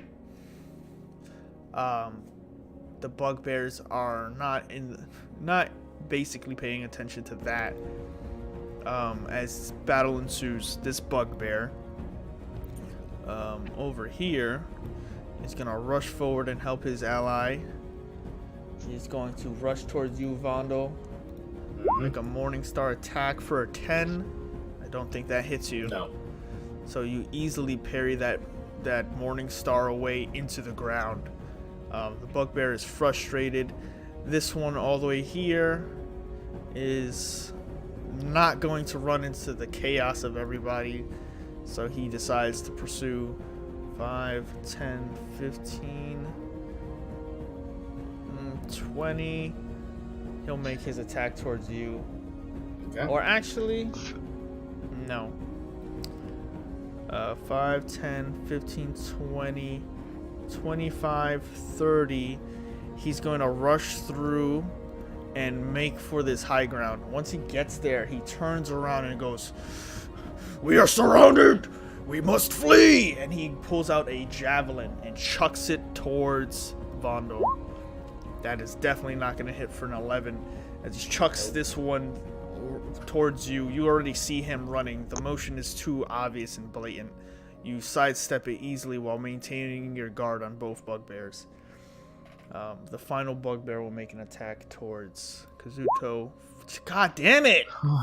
For fucking 8. That's not gonna Thank hit. God. Jesus Christ! Have a bonus action, by the way.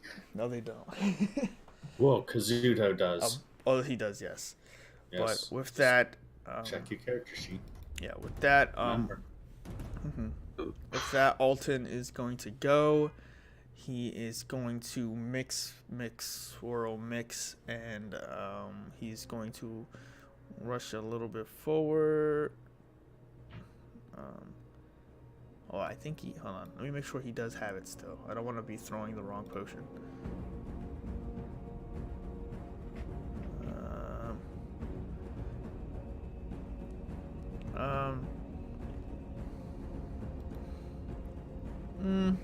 No. He is going to rush over in the chaos of the dead bodies and just go, no, excuse me, sorry. And he's going to pull his light crossbow out and he's going to aim it at this goblin and hold his action in case it tries to flee. So he has his action held. With that, we're back at the top of the turn order. Hazin, it's your turn. You see the mess of goblins in front of you, the one who has surrendered, and you see at a distance away the bugbears are still engaged with Kazuto and Vandal. It's been a brief moment, but the battle looks to be almost yours, or in your favor at least. Okay. Can I climb back up or no? You can make an athletics check. Alright, I'm not. You know what? I'm not gonna risk it. That bugbear that's running up the hill. That is 60 feet. I'm gonna hit him with Dissonant Whisper. You have no line of sight on him. Fuck. That is a cliff. Then, that is boulders. That is rock. Okay, then I am going to try to get up to that, at least the cliff. Okay, make an athletics check as you try to climb up the top. As you're climbing up, you cannot get a bearing on the side of the cliffside of this rugged terrain. You do not find yourself getting up in this round. Okay. Then I'm gonna do that same tactic, but to the one above Vandal. Okay. So that's a wisdom saving throw? That is a wisdom saving throw. That is a 9. Nope. And he takes 7. Okay. And now he is completely insane. I believe he has to run away from me, but obviously he's super far, so. Is he feared or must he move? Must immediately use his reaction if available as far as his speed allows. Is it I'll look it up. Is it frightened, or does he have to move? No, he has to move. Let's see. Fail save then, and must immediately use its reaction to move as far as its speed allows from you. Okay, so that's 5, 10, 15, 20, 25, 30. So Swing on him. Will this? No. So you cast Dissonant Whispers, and immediately the bugbear starts running 30 feet away from you. Bondo goes to take its swing, missing. The bugbear is now a little bit of a distance away, and now in the opposite direction. Shit. Okay. Did I use any movement while trying to go up that cliff? I would say about half your movement has been used. Okay, so I still have 15. Yes. Yeah. Alright. So, there. Okay. And that's it. Okay. With that, Vondo, it's your turn. Okay, I will swing on this bugbear. Okay. A 9 will not hit. He's much more defensive at this point. Yeah, well, let's see how offensive he is. I am going to... Let me make sure I have my... Yeah. I will then move up to cut this bugbear off. Okay.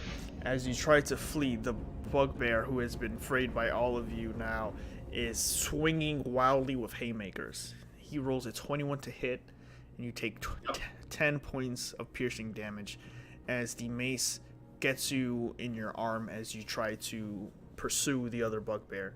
It slams into you. Bonus action, second wind. Okay. Oof. 3. So, difference of 5. Yes. You mean? Yeah, okay. We'll live. You mean 7? No. Hmm? You mean How 7? much did he do? He did 10. Oh, sorry, I heard 8. Yeah, he hits you for 10. You heal for 3. but you do cut off the other bugbear as you catch up in front of him, basically blocking his path out. With that, we have Apollyon. So Apollyon, the goblins seem to be handled. What would you like to do? Okay. I'm gonna move down over here. I'm gonna Witch Bolt the one that's right near Vaughn. Witch Bolt, nice. Okay, go ahead and make your attack. 25 does hit. Go ahead and roll damage. 1 second.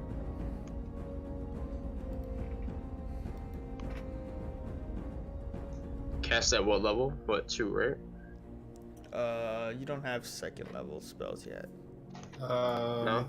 Okay. So let just me cast check level. on that. He's only level 2. Yeah, you're still at first level slot, so. Yeah, so just... Okay. Yeah. Alright. So you fire off the initial blast of lightning. It doesn't deal as much damage as you want, but for the first time, you taper it properly and at least guide the bolt to connect to the bugbear. This arcane lightning sticks to him and starts to wrap around him, and it hits him for a good amount of damage. But what happens is a tether now connects between you and him, and you can feel yourself being able to fire another blast of lightning right into his core on your next round. With that, the bugbear drops basically to one knee, but then gets right back with his own resolve and looks at the enemies of Vondel and Apollyon now harrying him. Very frustrated. Is there anything else you I want to try? loudly point at the, like, not this one, the other. So he points out across, but Kazuto, you still have a bugbear in front of you. What do you want to do? So the one right here to my far right, is he running away? Yes, he's running away. You have some...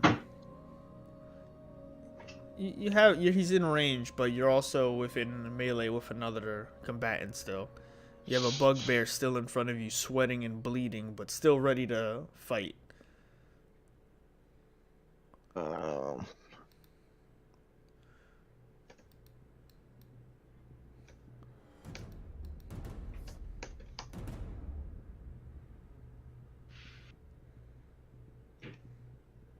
Come on. 15 seconds. Alrighty, so if I decide to move back, he can hit me, right? Yes, sir. Alright, so... If you don't do anything else, if it's just your raw natural movement, yes. He could... No, he can't. He used his reaction to hit me. Very true. Okay, let me move back 30 feet. Okay. Fuck. Why can't I grab... Well, that's why. Duh. Is this good? It's up to you. Yeah, and I aim at the one that's running away. Okay. Go ahead and make an attack. With a bow. Alright, you pull your crossbow out. 19 Nice. will hit. Very good. And 8 points, damn.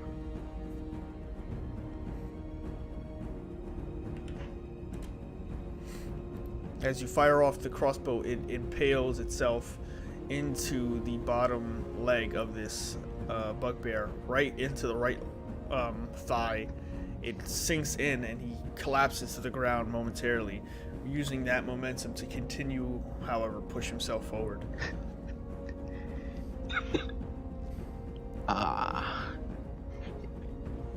Is there anything else you would Going like to forward, try? as in he's going towards the right still, right? He's still Yes. trying to crawl away. He's still trying to move away. Well, I can't really do anything else with a bonus action yet, right?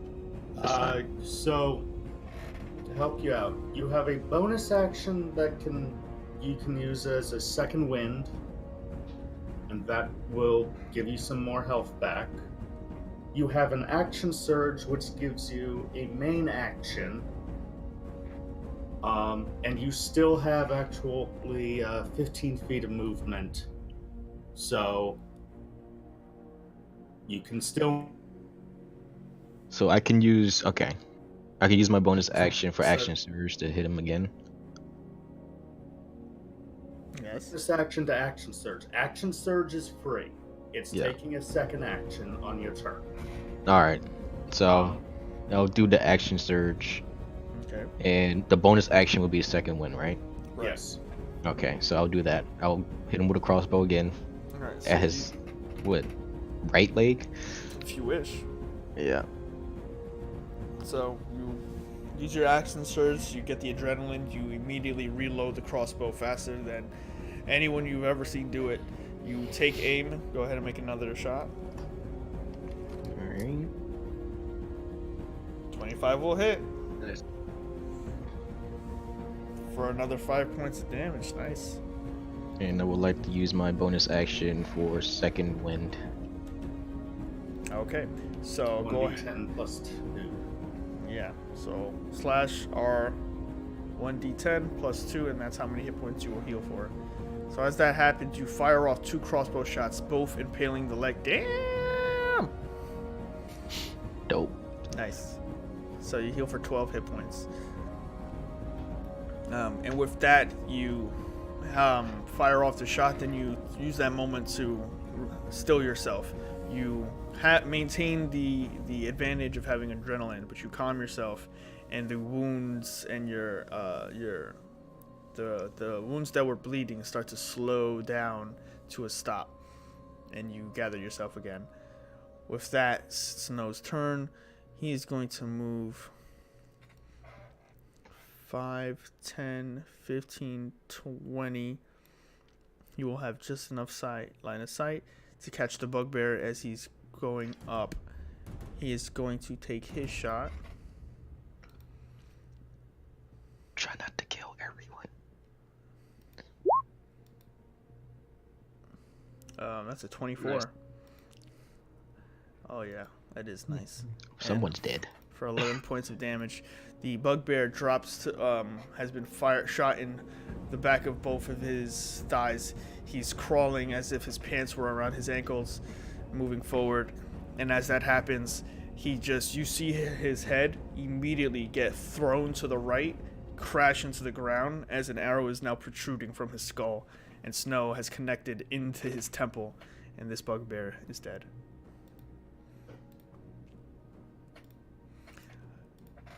So, with that, Snow will use the rest of his movement to try to jump down.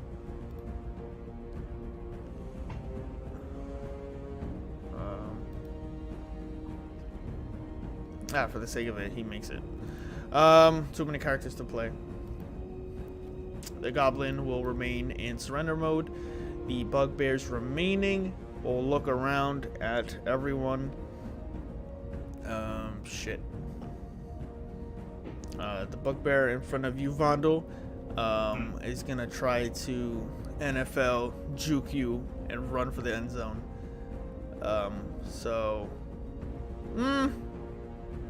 What is he doing? Fuck it. He's gonna swing. It's more fun that way. That's a 7 though. So Nope. he goes to slam his Morning Star at you, and as you just not sidestep, but just make a juke backwards and then get back into his face, he just and tries to run past you. With that, you get an attack of opportunity as he goes to 5, 10, 15. Oh, nice. 60. Hold on. Go back. 5, 10, 15, 20, 25, 30. Okay, cool. So then he'll run past you like that. And Alton is up. He will hog tie the goblin. Good. Hazin, it is your turn. Oh, sorry. Snow would have whistled for Gothheim to move 1, 5, 10, 15, 20, 25, 30, 35, 40. So Gothheim is also in pursuit as Snow whistles for him to attack. Now it is Hazin's turn. Okay. You see Alton just saying, "Don't move," and this will all be over before you know it. Just hog tying the goblin. Okay, so straight up just gonna dash action. Another. Okay. So for 5, it. 10, 15. Can I run past Alton, or would I have to Yes. make a check for that? I can run past him? Yep. They're both Okay. small enough. Okay. So 5, 10, 15, 20, 25, 35, 40, 45, 50, 55, 60. Alright, and that's it. Nice. So, with that, you rush past them, trying to catch up to the rushing bugbears now in full flight mode. They will probably defend themselves if they have to, but for the most part, this one is trying to get away. Vandal, it is your turn. I immediately point Hazen back down to look at the bugbear still in the sunken lane. Mm-hmm. And I am then going to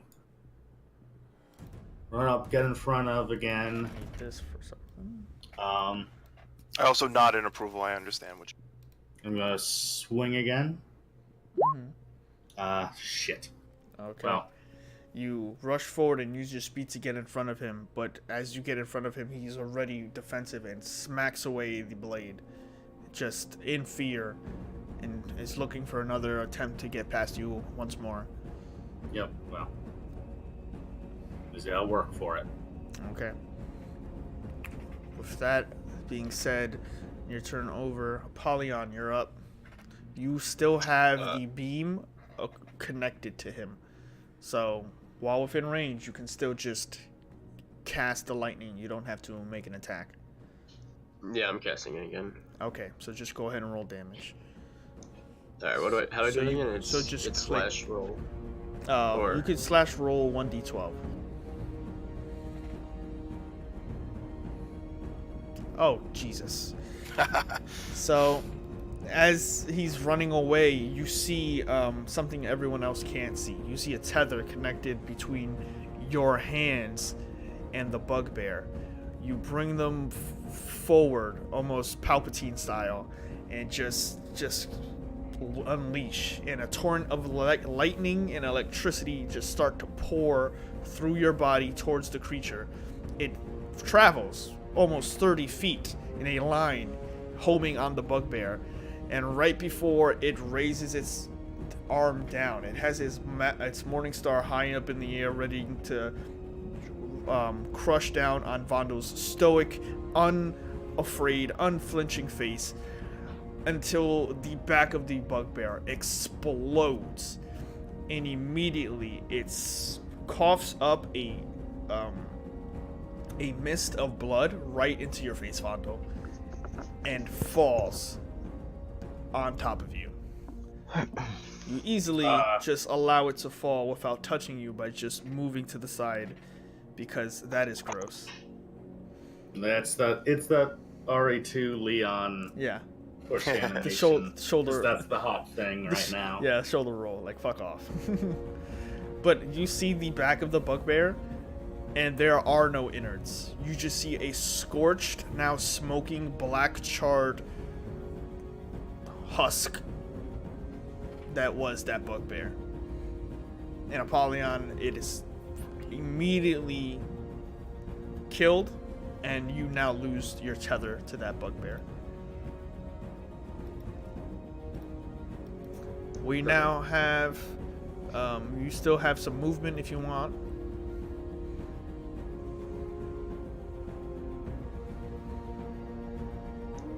Yeah, I'll stay there. Okay. With that, it's Kazuto's turn. Kazuto, you see the bugbear that you have shot the arrows into. As you regained your hit points, you saw the arrow sink into his temple and kill him. You look over towards the original bugbear that started all of this with you. He looks panicked, weak, and alone. So, the goblin up here is tied up and unconscious, right? Not unconscious, just tied up. Just tied up. What was that red dot then? He was prone. Oh, okay. Yeah. He was. So he's tied up now. All right. Yeah. So fuck this guy. Still technically counts as prone, right? I mean, he's on his knees, tied Yeah. up. Yeah. Got you. All right. So I'm just gonna end it. Okay.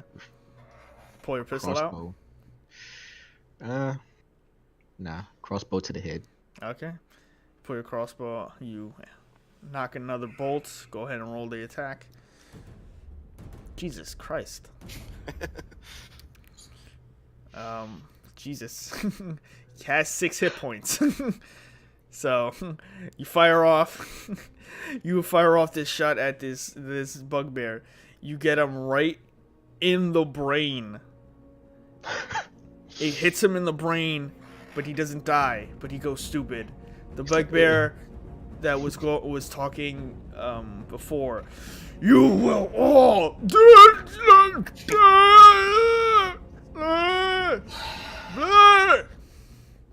immediately goes dumb as you insert the bolt into a part of his brain that deals significant damage but does not kill him. It is embedded between bone and brain, and he remains alive in a very poor state as he just starts to drool and not make words.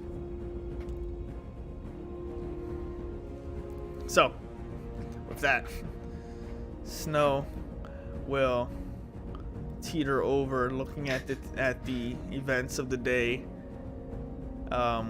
walking over towards all of you and looking at the surrounding area, and goes very stoically, "See? My plans always work." And he knocks a bow, fires it into the back of the bugbear's brain, and this bugbear is dead. And with that, the bugbear falls to the ground limp. You all look at the surrounding torn up, disintegrated, electrocuted, set on fire, and just mangled corpses of this goblin patrol. And you take in account of you look around to see if anyone's injured, to see if anyone needs help. But you guys stand there stoic, unharmed for the most part. It would not be an encounter if Patrick does not contradict the very last statement I just said. And with that, we will end this encounter. So, congratulations. Well done, guys. Good map, good coordination, good teamwork, and well done all around. Time to loot corpses. Yes. And with that, let's do a few things before we go on our break. Who shot the bugbear? Snow. I slap him. Okay. So Before anything else, I also pick my trap back up before we have accidents. So with that, you move over to Snow as things are calming down. Snow puts his bow on his back. You move over and slap him across the face. Your slap sounds across everything. Everyone hears it. And immediately, in response, Gottheim runs to his side and puts itself within biting range of you. It immediately takes in a defensive posture against Snow and starts to growl and snap at you. Does not attack you. And Snow, taking in the slap. Alright, now you're just pissing me off on purpose. No, you need to calm your bloodlust. The bugbears are dead. We have a goblin tied up. What more did you want? You have a goblin. You could have had one of the ones who led them. Oh yeah, a bugbear with a chip in his brain. That would have been real useful. He could have told us, what his favorite colors were. Which one of you shot him? Me! I Then- put him down.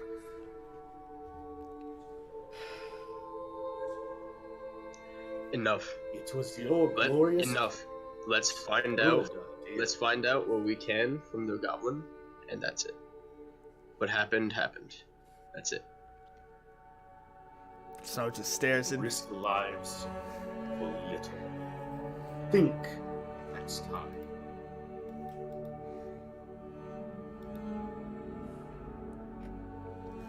Snow just stands in place with Gottheim at his side.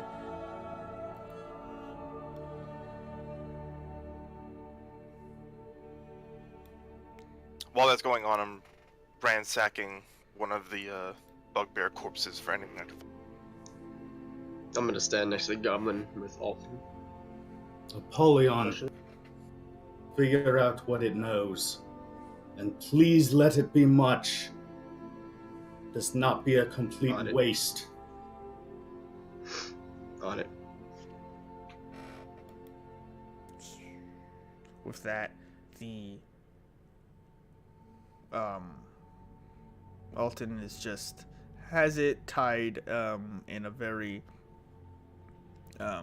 two legs together, two arms together. Has it sitting up Damsel on the railroad track type deal. Yeah, just looking for the tracks. Alton gets it not nice and proper, and you have it basically surrounded. Snow walks off on his own with Gottheim away from the party. And as he's walking past Kazuto, he goes, "Dumbass." And walks away.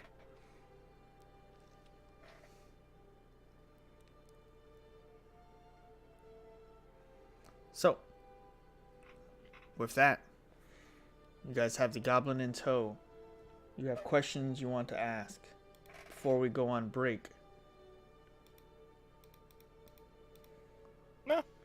You We're good. guys gain 725 experience points. 725. On top of the 500 that we have. Mm-hmm. It's 1225 in total. Are we level 3 yet? I would assume so because So I got it's my 12. character thing. It's 12. How much? 1225. 1225. You are Yeah, all it- level 3. If we got a rest for that, but Yes, yes. sir. After a long rest, you guys will become level 3. So, with that being said, we will take our break now. So, good work, guys. Good job God, on I had the... to pee this entire combat encounter. Yeah, let's get that. Let's I'll get be that right back. rest. Yeah. But good job, guys. And we will be back in a few minutes. So, stick around. If you're watching, we will return shortly. We are now back. You guys have taken a stock of the goblins, the bugbears, and what they have in their possessions. So, first, I would like everyone to roll a d4.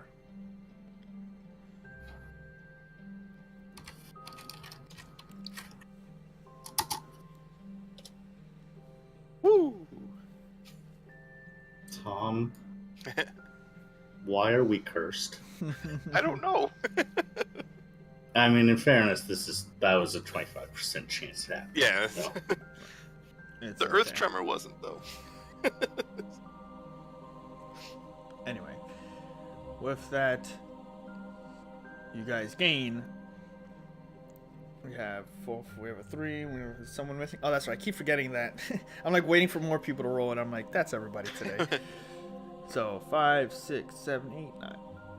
That's right. Right? Yeah, that's right. So I would like you guys to mark that you have found 19 gold pieces. okay. that's scattered amongst all the goblins. You may divvy up that as you wish. 19 gold pieces.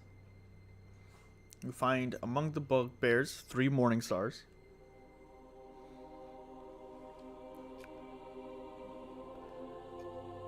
You find. Are they of decent quality, or are they just like bones tied to other bone type? They are decent, worn but hardy iron.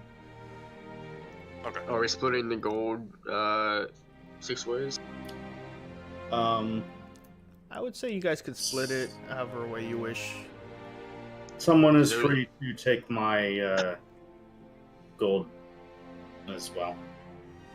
We'll say for the sake of it, you do not have to divvy it up for Snow at the moment until we know if he's going to keep playing. So if you want to divide it 5 ways, that might be easier for you. You know, if we find an extra gold, that would make it real nice and easy. Yeah, roll better. So. Okay, fuckers. Flaming hot to read. I want to use bonus action to pelt down the cloth again. Flaming hot Doritos. Sorry. I just they're not sponsoring us. I'm just trying to get them to. So it's like, oh man, but they roll so shit.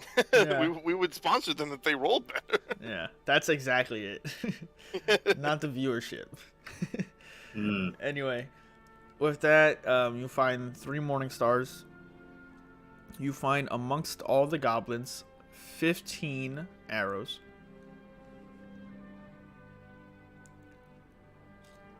You also find 6 javelins from the bugbears. Decent, regular javelins. Nothing special, nothing fancy. We'll get the job done.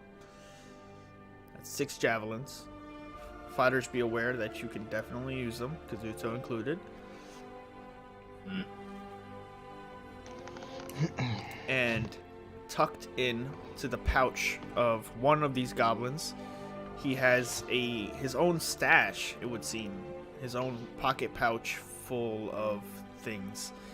He has a blow dart with 12 of these needles, like with different sorts of feathers tied to each other to each end. Alton asks for that. Yeah, toss that to Alton. So I'll mark that in chat just so we remember it for next session. So blow dart times 12. Javelin's simple. Can I use it? If it's simple, yes, sir. Then I ask for those 6 javelins. So I at least have something. Yeah. There are 6 javelins there. Grab the blow dart. I will hold on to the morning star for now. Okay. That works. And with that, there is. Say that again. The last part you cut off after you said you take the morning star. I'll take the morning stars. I'll take them all if no one else wants one. Yeah. Okay. So, Apollyon, Kazuto, Hazin, mark 6 gold each. Alton gets 1. I don't take any. Okay, I'll mark that in his 6, sheet. you said? Yes. Okay. I will mark 1 gold.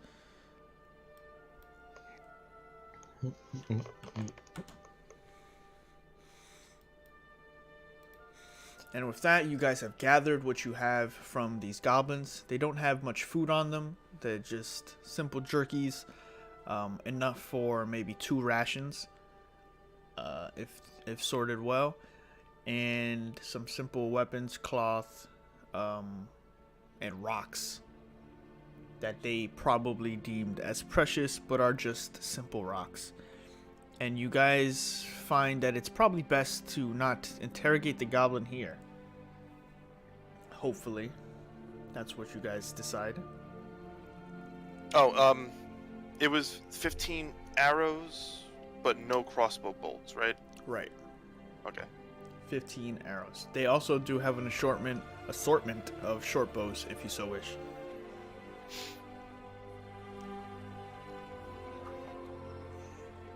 So, I'll take one just in case.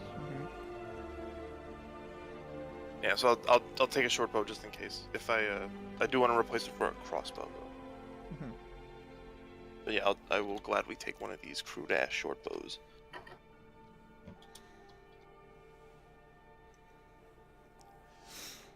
So mark a short bow in your inventory.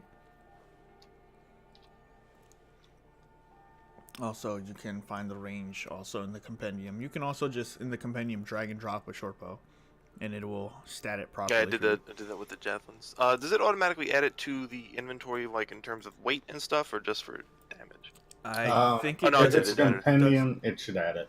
Yeah, it'll add it for both if you drag it. Yeah, sweet.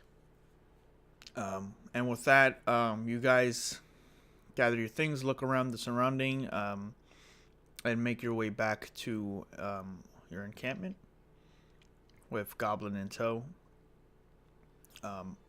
You find yourselves sticking this Goblin 2 by 2, like one in front and one in back, trying to carry it through the crevice that is the entrance to the small cave you guys found earlier. You have Alton is generous, and actually Snow and Got Time will take watch. They will watch the entrance, keeping to themselves for a bit. Not too upset about what happened before, but more of keeping connected to their bond, and that's kind of my segue to them becoming level 3 later.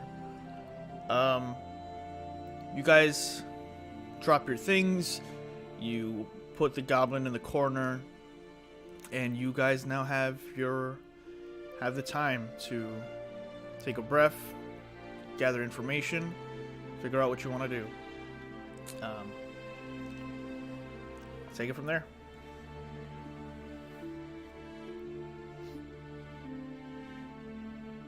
Where did Snow go?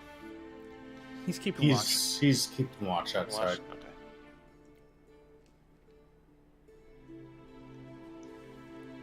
And we moved right with the goblin. Yeah, he's back with us. So it's interrogation time. Alright. And while they are handling that, I'm going to just sit by the cave lip. We're back at the cave, I assume, right? Mm-hmm. Okay, I'm just gonna sit by the cave lip, keep an eye, just secondary eye towards the entrance.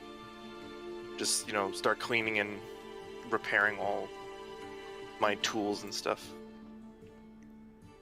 Sounds good. I'm gonna do something similar. Breaking out the whetstone for the rapier, and Good. hands begin to go over the morning stars. Sort of almost like a ritual, Yeah. you might say. Adding it to your inventory is more than just adding it to your inventory. It's more. It's not good to. Like, if someone's paying attention, you might see the Vandals breaking out an honest to God,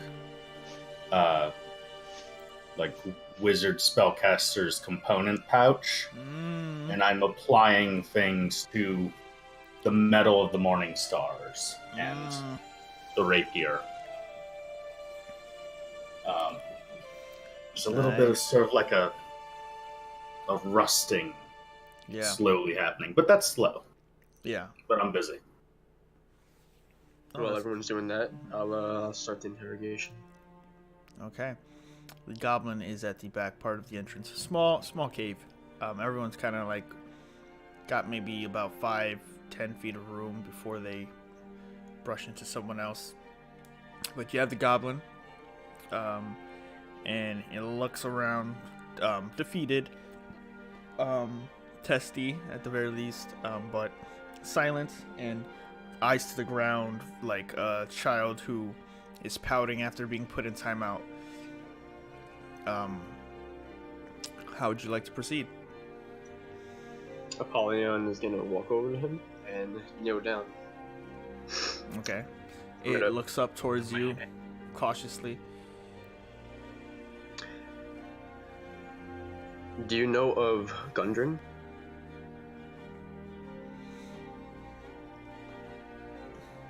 Goblin makes contorted facial expressions towards you of distrust, disdain,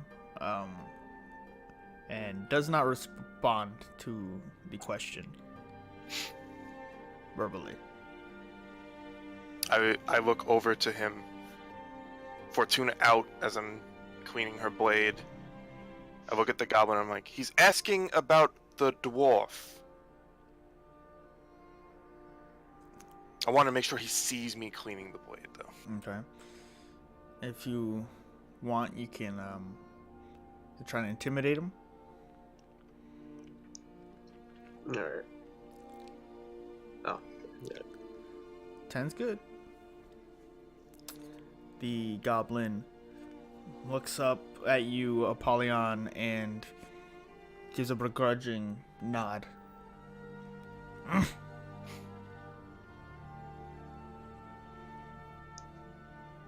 Wait, did he nod yes or no? What? He nodded. I don't know if you remember the question.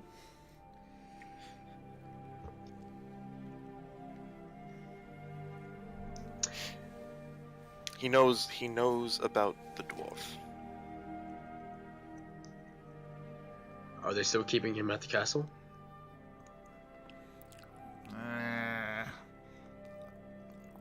And then he nods again.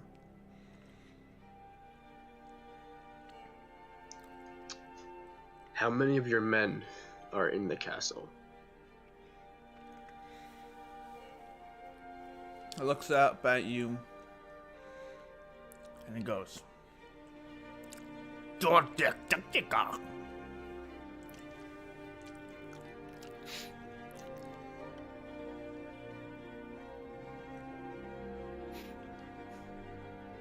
Does anyone, by the way, speak Goblin? I No. do not. I do not. No. I know this is a little metagamey, but I think it's time for Warlock to reveal its colors. Shh, I know. Might want to crack that skull open like a raw egg. Time to see how many eyes inside. Okay, so telepathically, I'm gonna ask him. Well, I'm gonna tell him. You tell us this, we won't kill you. You see what my men are capable of? You start And- saying that telepathically without moving your lips, and the goblin's eyes just start to widen as you continue your sentence. I lean over to Vondel as I'm watching him touch this goblin's face, and I'm like, is he going to kiss the goblin? Is this interrogation? This is not what I was expecting. You look over, and Vondel is now. He seems to be dipping his fingers into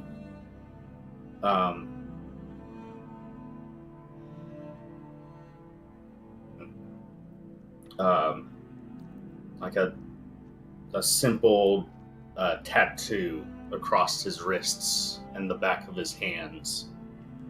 And he doesn't respond to you. He is. Lost in He thought. is- Fair. It's more that he's muttering, and you. What languages do you speak? Dwarvish, Elvish, Gnomish, Common. Okay, so you know that he's speaking Sylvan, You know it from the connection to Elvish. It is the ancient Elvish. Okay, so I Um, recognize the dialect, but I may not understand the word. Yeah, it's Okay. like Latin to English. Okay. In effect. And yeah, he is just lost at the moment, almost in a meditative way. Alright, so I turn back, I lean away, and I'm like, oh, okay.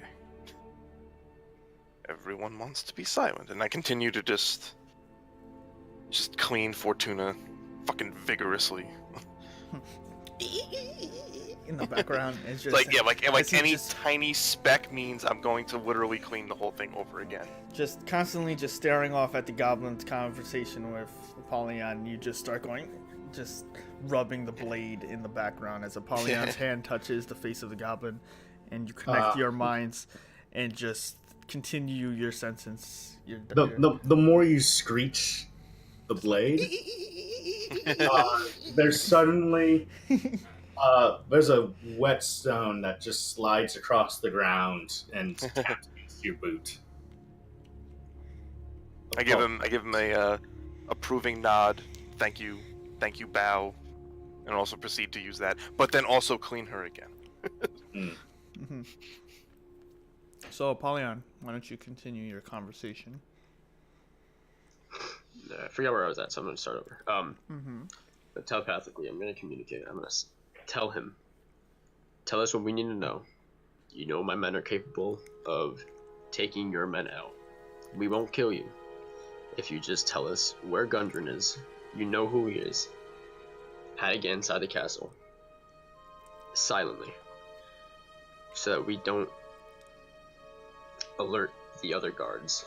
And I need to know how many of your men are in the castle. Tell us this, I won't kill you. Don't tell us this, I'm gonna torture you. How persuasive or how intimidating are you trying to be?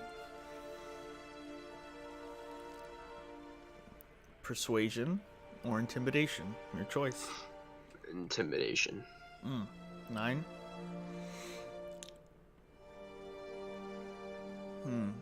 I would say you do have advantage.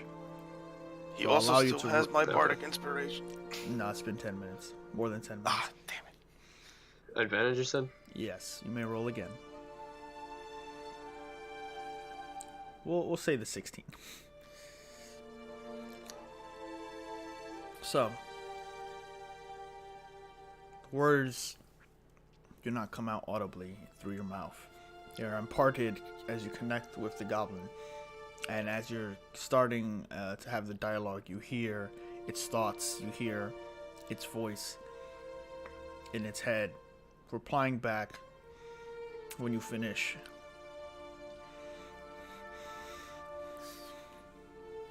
You get a small sense of panic as it just starts to throw out things. It can hear me. It knows what I'm saying. Stop talking. Don't listen to it. He stopped moving his lips. How are you talking to me? You speak Goblin? Shut up. Just tell me what I need to know.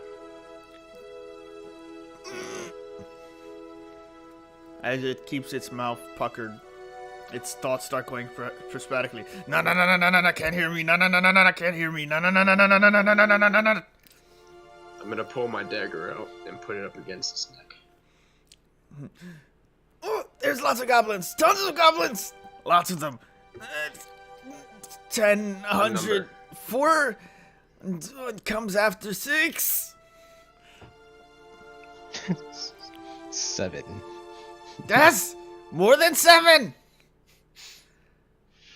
This is also in his mind, though, so somehow Kazuto was just like, 7. While he's The just psychic werewolf. while he's polishing, while everyone is like, the scene constantly goes from like Vondel cleaning his weapons behind Apollyon, followed by a shift of Hazin sliding into frame without actually moving. It's like as if someone dragged the composite just composite image. just lovingly caressing this scimitar in a way that might be illegal in certain realms. Right. But then it pans back even further, and Hazin is in the back also polishing his barrel that he has not fired off for his pistol. And then he just goes 7. For no reason. For no reason at all. Like it just happened to coincide with and the goblin goes, yes, 7, more than 7. I'm gonna press the knife harder against his neck. I'm gonna ask him again. I need a number, not 7. 7 doesn't seem like it's going to be enough defenses for that castle. How many men are in that castle? You pry the blade into the point where now blood is starting to course, to cut and slip down the edge of the blade down its neck. And he goes, 7! More than 7, I told you! I don't know! There's lots of them. Goblins, hobbies, tons of them. Gruul, he is there. He has the dwarf. Who's Gruul? Gruul is king of castle, king of all Cragmaw. Please, we don't want to die today. And where are they holding Gundren? He is with Gruul. Gruul keeps him in his own chambers in the edge of the castle. He is in the final room. I can take you. I can show you. I can get you in, and you can have dwarf, and I can go free. I don't trust you. Let's just get that clear. I just need to know how to get in the castle. I don't need you. We don't need you. No, need me. Too many goblins, more than 7. You have only 3.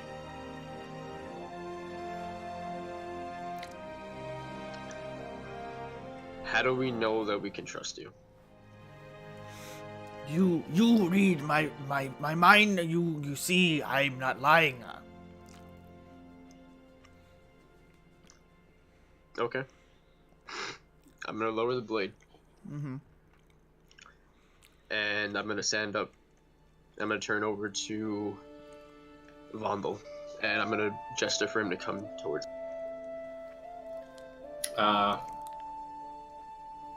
Vondel is still in the midst of his meditative action. You might actually get a sense of what's happening, though. You've fallen into pacts of certain magical qualities, and something strikes you as this might be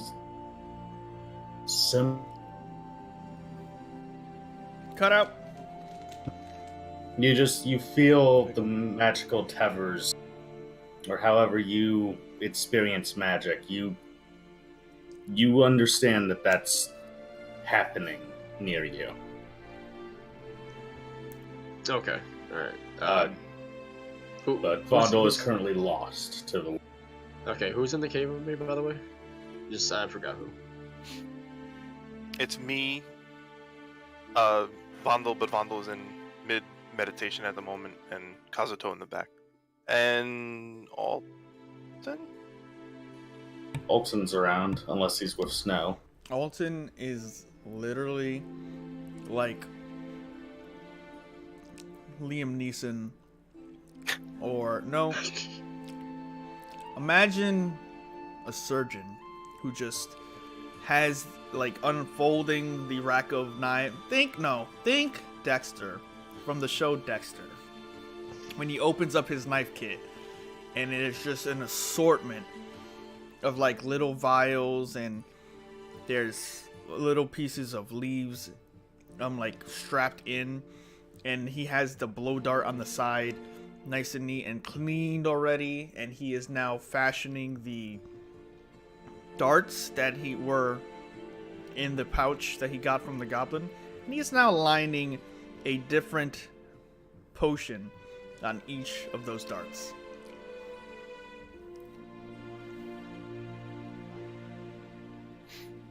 Okay, So he's there. I'm gonna Alright, gesture so for Kazuto. I'm and not- take him over. I'm not gonna stand up or anything, but I understand that Apollyon's trying to get attention. So like, put everything away. I sit up. I keep ears perked to what's going on, but I'm still sitting where I am. Okay, I'm gonna ask Polly ask Kazuto. Come over here for a second. Okie dokie. What's up? A little goblin friend here thinks that he can get us in the castle. Are you sure about that? Well, I'm gonna leave it up to you. Should we trust him? You can't never trust a goblin, but If it were up to me, I'd kill him right now. no. We can use his information. No, don't kill me. I was truth. Okay. He's suddenly speaking common? Or is this in his mind? In his mind. Telepathically, I'm gonna tell him. I'm gonna say to the goblin.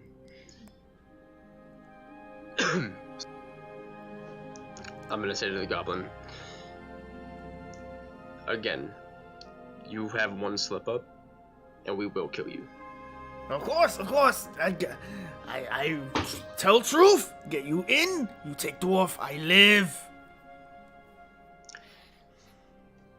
I don't care about your men. All we need is Gundren. That's all we need. Yes. Take smelly dwarf. You can have. You take. I live. Okay, and then I'm gonna look over to Kazuto, and I'm gonna tell him, not telepathically, but I'm gonna tell him.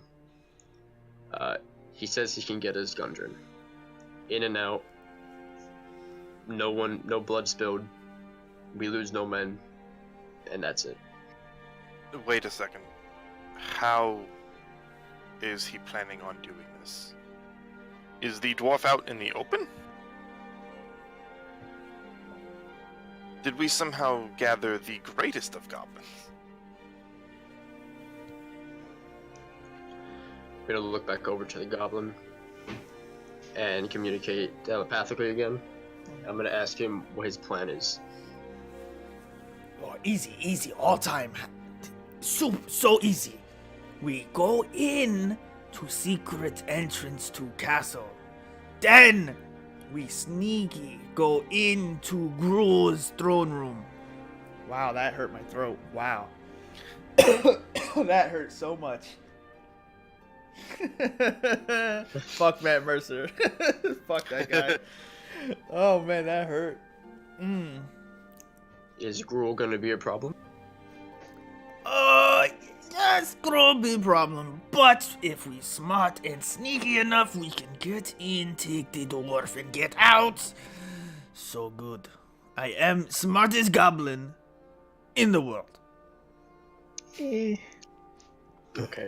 In the world. Now, Smartest goblin. Is he speaking this telepathically to me? Telepathically. Okay. I'm gonna push him back onto his knees. See, good. I can talk two minds too. Does all the time. I'm just glad to finally meet another one like me. Master of the arcane. Okay, I'm gonna break. He's like that Volus. He's like that Volus in Mass Effect that overdoses on the drug and thinks he's like the psych god. Well, Alright, I'm gonna break the connection between me and him, No. and I'm gonna look over. I'm gonna gesture for Hazin to come over and join the little group of me and Kazuto. So we'll just huddle in a circle around this goblin. Yeah. Like, okay. I know I may look, let's just say fabulous, but what you were doing with the goblin, is there some purpose to it? Because I'm not not into this. Why are we huddled in this corner? Ignoring the question, I'm gonna say, I'm gonna I tell. slowly, I take one tiny little step back. So, our little friend here thinks that we can get in the castle through a secret entrance, but we need to be stealthy about it. Okay, that's not what we wanted. But how secret is this if he knows this? Well, we have another problem. Gruel. Pardon? Like the King. food? King of all the goblins. Gruel. Apparently Gundren is being held in his throne. Ah. Interesting. That is very disheartening, but not unexpected.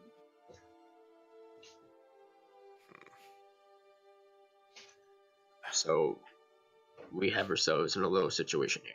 Goblin. And I reach over, I grab him by the cheeks, I look in his face. Goblin, the secret passage, is it big enough for you, or is it big enough for Bugbear? And I let his cheeks go to see if he nods or shakes his head. He stares intently as if trying to instill his magical powers into your brain. But he doesn't say a single word.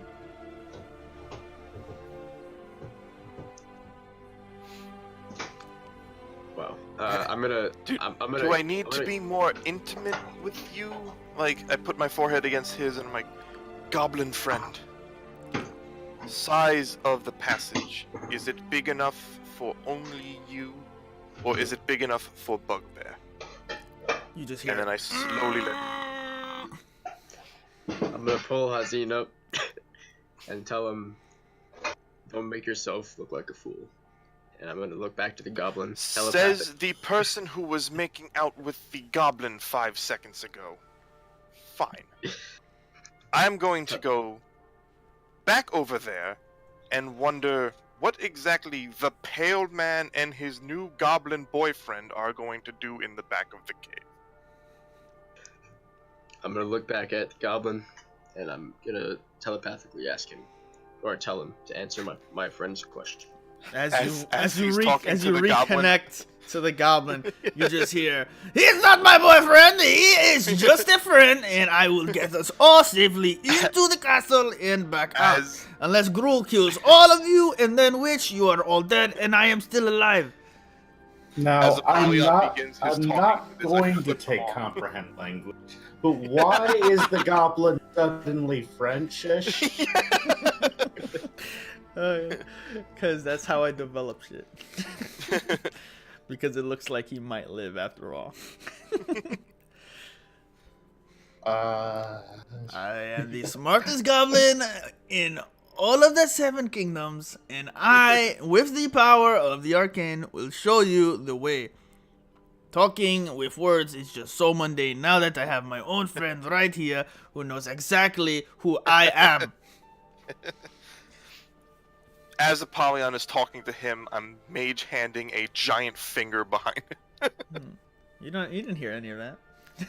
Oh, I know, but he turned away. He started talking to his little goblin friend through his forehead, and I was like, all right, well, fine. And then I just magic. As the finger pops up, he goes, "Oh, I can do that too!" And he just just starts just like, power minding it and trying to create an apparition of a floating sand finger in your direction, but it doesn't work. I need a long rest. Hold on. So, but eventually the goblin speaks up. Fine, I will talk to your friends the mundane way. Okay, so No. let us not be rude. And then the goblin starts to talk in common. Little ones, I don't know why you are doing this to me, but I speak perfect English. It's all over the map. This is what you get when you want one man to have a goblin voice for his inner voice and outer voice. He's not Matthew Mercer, okay? Nor is he the great Chris Perkins. May he rest in peace. He does the Father, the Son, the Holy Spirit. Comment pops up. Oh. Chris is not dead. Oh, thank God.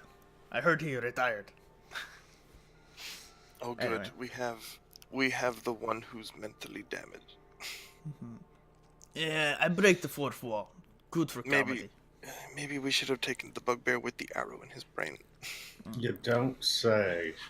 Anyway, let me get to the point. I will guide you through. Listen, I am now an awakened goblin. This man has showed me the way. I will teach you the way to get into the castle and what is his name? What is his name? The dwarf. Are you talking about the dwarf? Yes, the dwarf. I will get you Okay. to see the dwarf.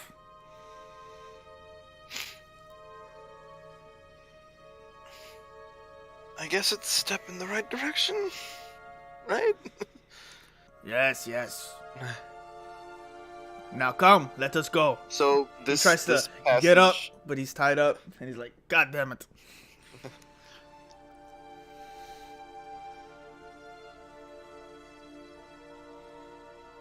I gently, just eyes closed, hands on face, just.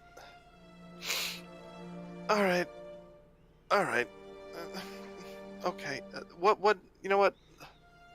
What's your name, at least? Oh, ho, ho, ho. They call me Franz. He dies. Yes, from the French part of Phandelver, of course. What? What is... No. Franz! Apollyon walks away. See, he knows the truth. How many people are usually in Gruul's immediate area at any given time? More than 7. I said it before. More than 7. Wait, when did you... Oh, right. You were talking to... Yes, higher mind, Mystical, unlike you. yeah. I have a high mind, okay? Listen, the arcane is not something that everyone can do. But, I can teach you one day. If you let me live. More and more, the weariness is going away, and I'm kind of finding him endearing bit by bit. But I'm still trying to converse in a way that's like, okay. Do you see these things on my hand? There is 10 of them. Around Gruul, does this look like how many other goblins there are, or more than these? That is a difficult question. I see you are also a master of the arcane. However, it matters not, because Gruul is never with other goblins. Gruul is always alone. He does not like the presence of other goblins or the hobbies. The hobbies, he cannot stand them, but they are useful for doing things. They are, they are good for leading and slapping goblins. They kick Franz all the time, but Franz takes it. You know, Franz waits his time, bides his time, goes on patrol, comes back, steals a little bit of gold here and there. One day I open my own magic shop. You know, teach people, you know, how to do magic. So, I find it odd that he's alone. And listening to the Franz. absurd conversation behind him, how full of shit is Franz? Franz! Go ahead and make an insight check. This Oh is... fuck! You reached into his very psyche and ripped it out. You get a flash into the life of Franz. And you see a little goblin growing up, you know, throwing, while all the other goblins are, you know, like eating and chasing a squirrel. Franz is in the corner trying to juggle, while all the other goblins are doing goblin things. And then he gets slapped in the back of the head and showed, goblins don't do magic, goblins eat and kill. And then he flashes to his adolescence when he's a little older, and you see him, you know, painting pictures in like, but like there's a caravan of like innocent people being killed, and Franz is just drawing a picture of him in purple wizard outfit in the sand, just trying to aspire to be the bestest of goblin mages. Flashing forward to him walking out of on his first patrol, and him saying, "One day I'm going to open up a magic shop." And then here we are today. He is so up in the game of magic. He so is about to one day open up his own magic shop if he could just, you know, get to that point in his life. He's not lying. There's a backstory right there. He is so not gonna betray you.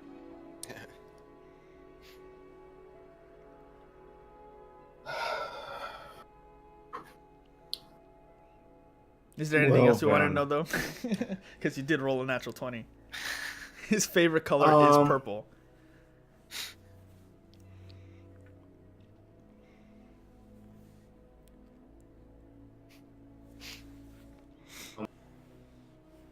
You broke up, sorry. Yeah, well, I'm thinking on... I'm trying to make a succinct question to ask. So... Given the fact that he will, most likely, if he goes through with this, he will have betrayed Clark, he will have betrayed the entire Goblin clan, and the rest of that.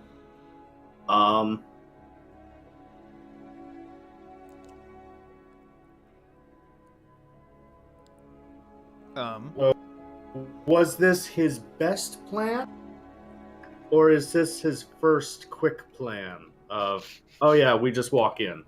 Like, is there a better option? It's not like a just walk in. He has a plan to sneak in, that is through that secret entrance. As in best plan, he's not the smartest person you've ever met. This plan is a simple mind. Like with there's no threat. Like the threat is, oh, we get caught. So there's no like fear of, oh, we're gonna get caught. It's like a kid trying to get the cookie jar. He's right. His plan is perfect until he gets caught. Then it's a bad plan. Not it's a bad plan to try this, you know? So it is his best plan ever in his head. So, but if he gets caught, then it's the bad plan, you know? So, part of Vondel's mind is going, well, this is exactly leading up to the same argument I made this morning. We're gonna use the tunnel, they're gonna use the air quote secret tunnel that the goblins use and about because it's the secret tunnel. Why that don't the goblins use? Why don't I show you? I can paint a picture. I'm really good at painting. And he starts to, in the dirt, draw a very crude outline of a castle, but only the walls. And he's drawing this out. He's like, look, as you can see over here, we have the castle, and goblins are everywhere here. And he draws like an X. in front of the castle, and he goes in here, and he draws an X inside the castle, like in a spot in here. There's more goblins, and then he keeps drawing X's. And by the time he's like continued doing it, he goes in here. There's more goblins. There's just X's freaking everywhere, and you can't even see what the castle looks like at this point. There's just freaking X's all in the dirt. But this goblin, oh, he stole my shoes one time. I hate him the most. But there is no goblins here. And he points in the middle of the dirt, away from the drawing, away from the castle, but above the castle, there's no context. There's no goblins over here, and all we have to do, and he traces his finger, and you like follow along his finger, and he goes, we go into the castle where there are no goblins. We sneak into Gruul's room while he is sleeping, and then we take the dwarf, or kill the dwarf, whichever, kill dwarf, and then take dwarf. Much easy plan. No screaming, no moaning, no groaning. We take the dwarf. Franz goes home, makes magic shop.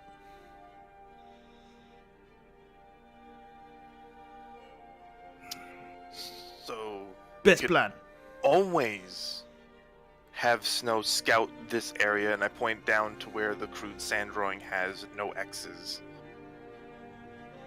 If there's no goblins in that vicinity, it might be a good idea. Yes. Present craziness aside. Well, certainly while Gruul is asleep, there has to be some on guard. No, it's not okay, look. We are goblins, okay? We are goblins, not humans. You see, there is difference. Gruul does not need protection. Gruul is protection, okay? Gruul is strongest. Gruul is fastest. A little old, but Gruul is protection, He protect us, we protect castle. So there's hobbies to the south of Gruul. So if we make a motion, they will obviously come.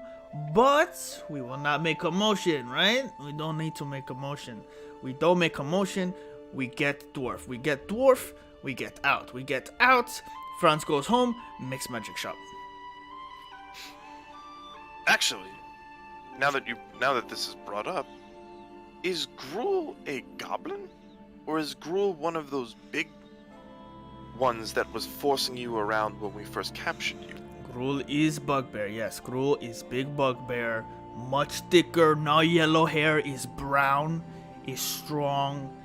Gruul is king. Can't be king without being very strong. I have seen him.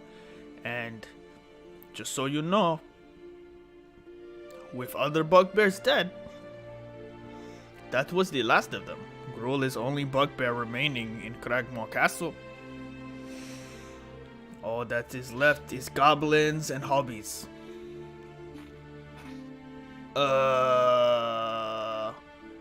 And one more thing, but it should not be a problem if we are going through secret entrance. If not, might be a problem. And that thing is what? Don't want to say and don't know how to say. Same thing. I'm gonna turn around and I'm gonna telepathically communicate again, and just get that connection between us again. Hello, my friend. I can see that we are connecting again. I know that there's a special connection that they cannot know of. What is the question? You see, you all see like the goblin have the biggest grin on his face, like he is just drowning in happiness at the he moment. is drowning in villainous intent, but not in the villainous intent you think of. Vondel walks outside and mentions to Snow that the location that we need scouted. Okay. I'm gonna ask him. Well, I'm gonna tell him. What's that last problem that you are hesitant of speaking. Well, if we go through secret entrance, we do not have to. We don't have no problem. Okay, it's just monster. I don't like talking about it. I don't like talking about Monster? it. What monster? I said I don't like talking about it. Okay, Jesus. Thought we were friends. If you don't tell me, we won't have this connection anymore. Come on, make a persuasion check. Advantage or no? I'd say advantage. He likes you. Being our fellow arcanist like him. Thank fucking God. Okay, I tell you, but just, it makes me uncomfortable, okay? So a couple goblins, we took down the temple inside and made goblin temple instead. It's no big deal, but something came forth, okay? And one of the priests made it a pet.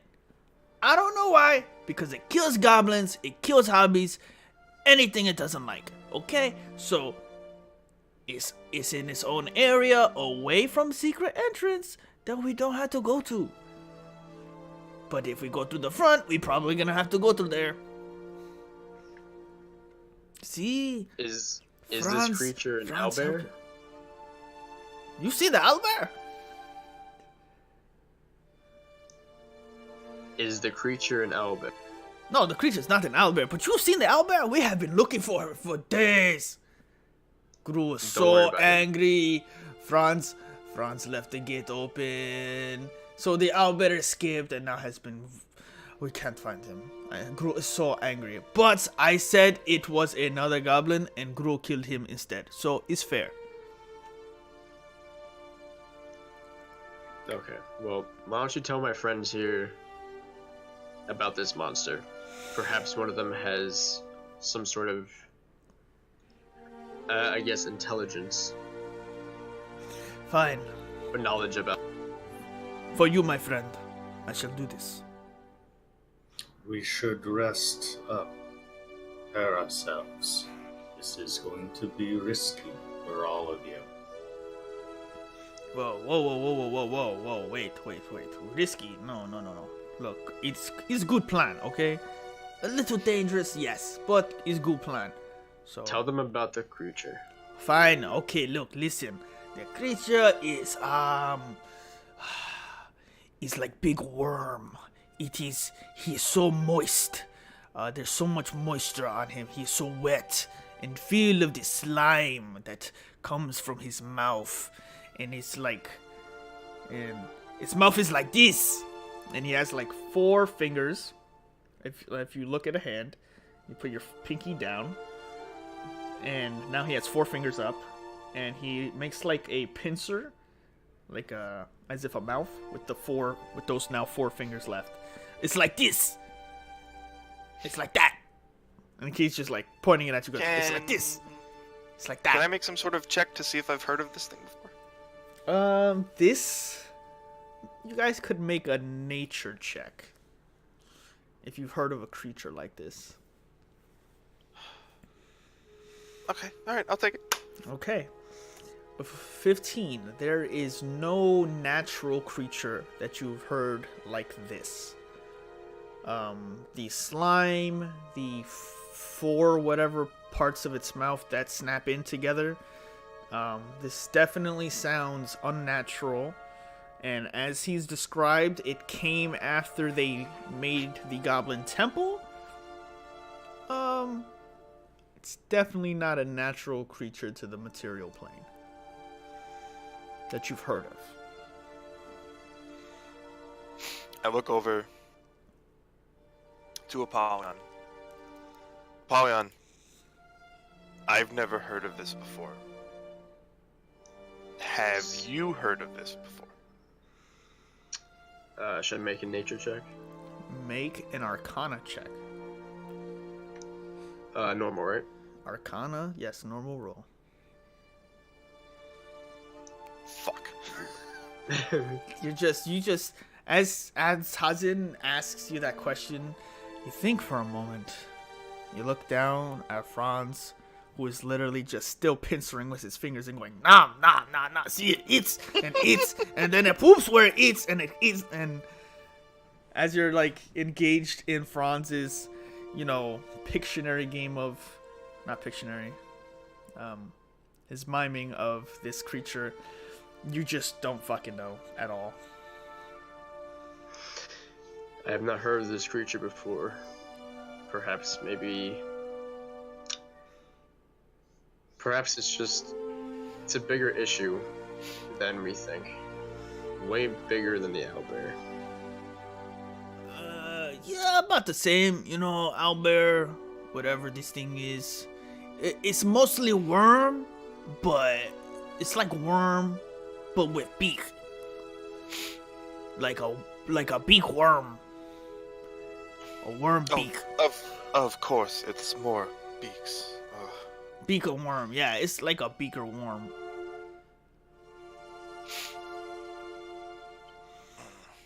Snow is already out. Alton, by any chance, you are Vandal. Have you ever heard of some creature like this? I assure you, I have not studied such things. It does not matter. We could just take secret entrance into castle, take the dwarf, go home, make magic shop. Happy ending. Where is this creature kept in the castle? The creature is towards the front entrance. So, as you can see, not a good idea. Okay, look. If you want to go to the front, there is a way around the creature. But I still don't recommend it because more goblins. Goblins here, draws another X, and goblins here. And if we have to go in through the front, and he traces his finger in the dirt and hits every X. He's like, we have to go through here, and there's goblin, and we go here, there's more goblins, and he just traces through like the most diagonal up, left, right way, and we have to go through all of them until we get to Gruul. When does Gruul sleep? Oh, that is hard to say. I don't know. Gruul sleeps at night like other goblins, I assume. Oh, but sometimes he plays with owlbear, but no owlbear no more, so he should be sleeping. And we will go at night. I would like to meet Gruul first before anything else. Okay then. See, Franz. Big help. So big. Like, the biggest ally you could possibly have found. And when I've made my magic shop, you all can get 10% discount.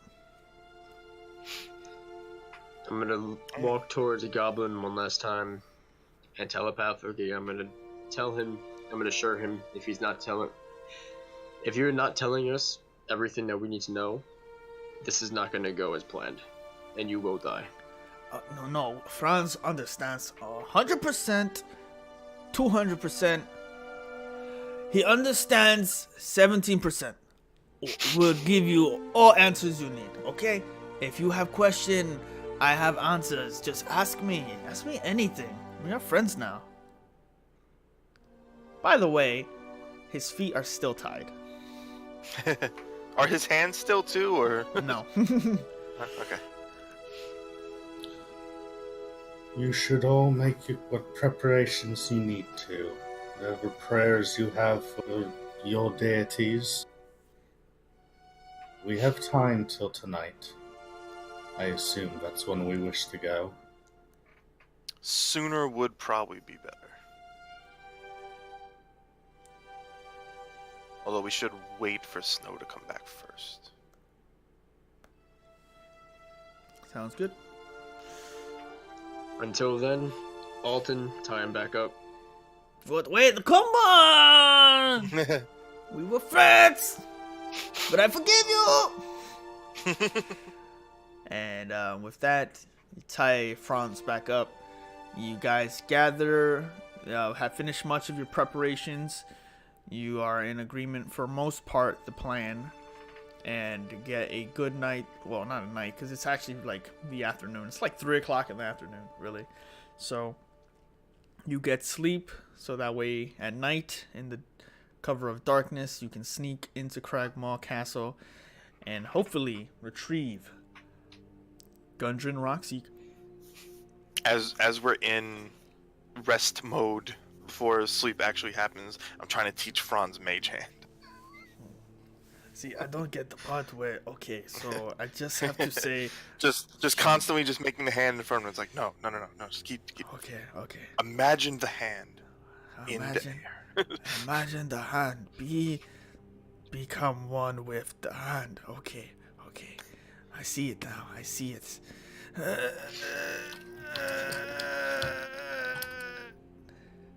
Damn it. I'm going to keep trying. I'm not going to. Thank you so much, Fran. And then we proceed to rest. Okay. Every now and then you just hear, be the hand. Okay. And with that, I guess we will end tonight's session with you guys getting a good night's sleep, finishing your rituals, preparing to become level 3 when you wake up with your new spells, new abilities, new features, more hit points, and prepare to take on Cragmaw Castle. And with that, we will end here. Thank you for joining us, guys. It was a good stream. A little shaky now and then, sorry.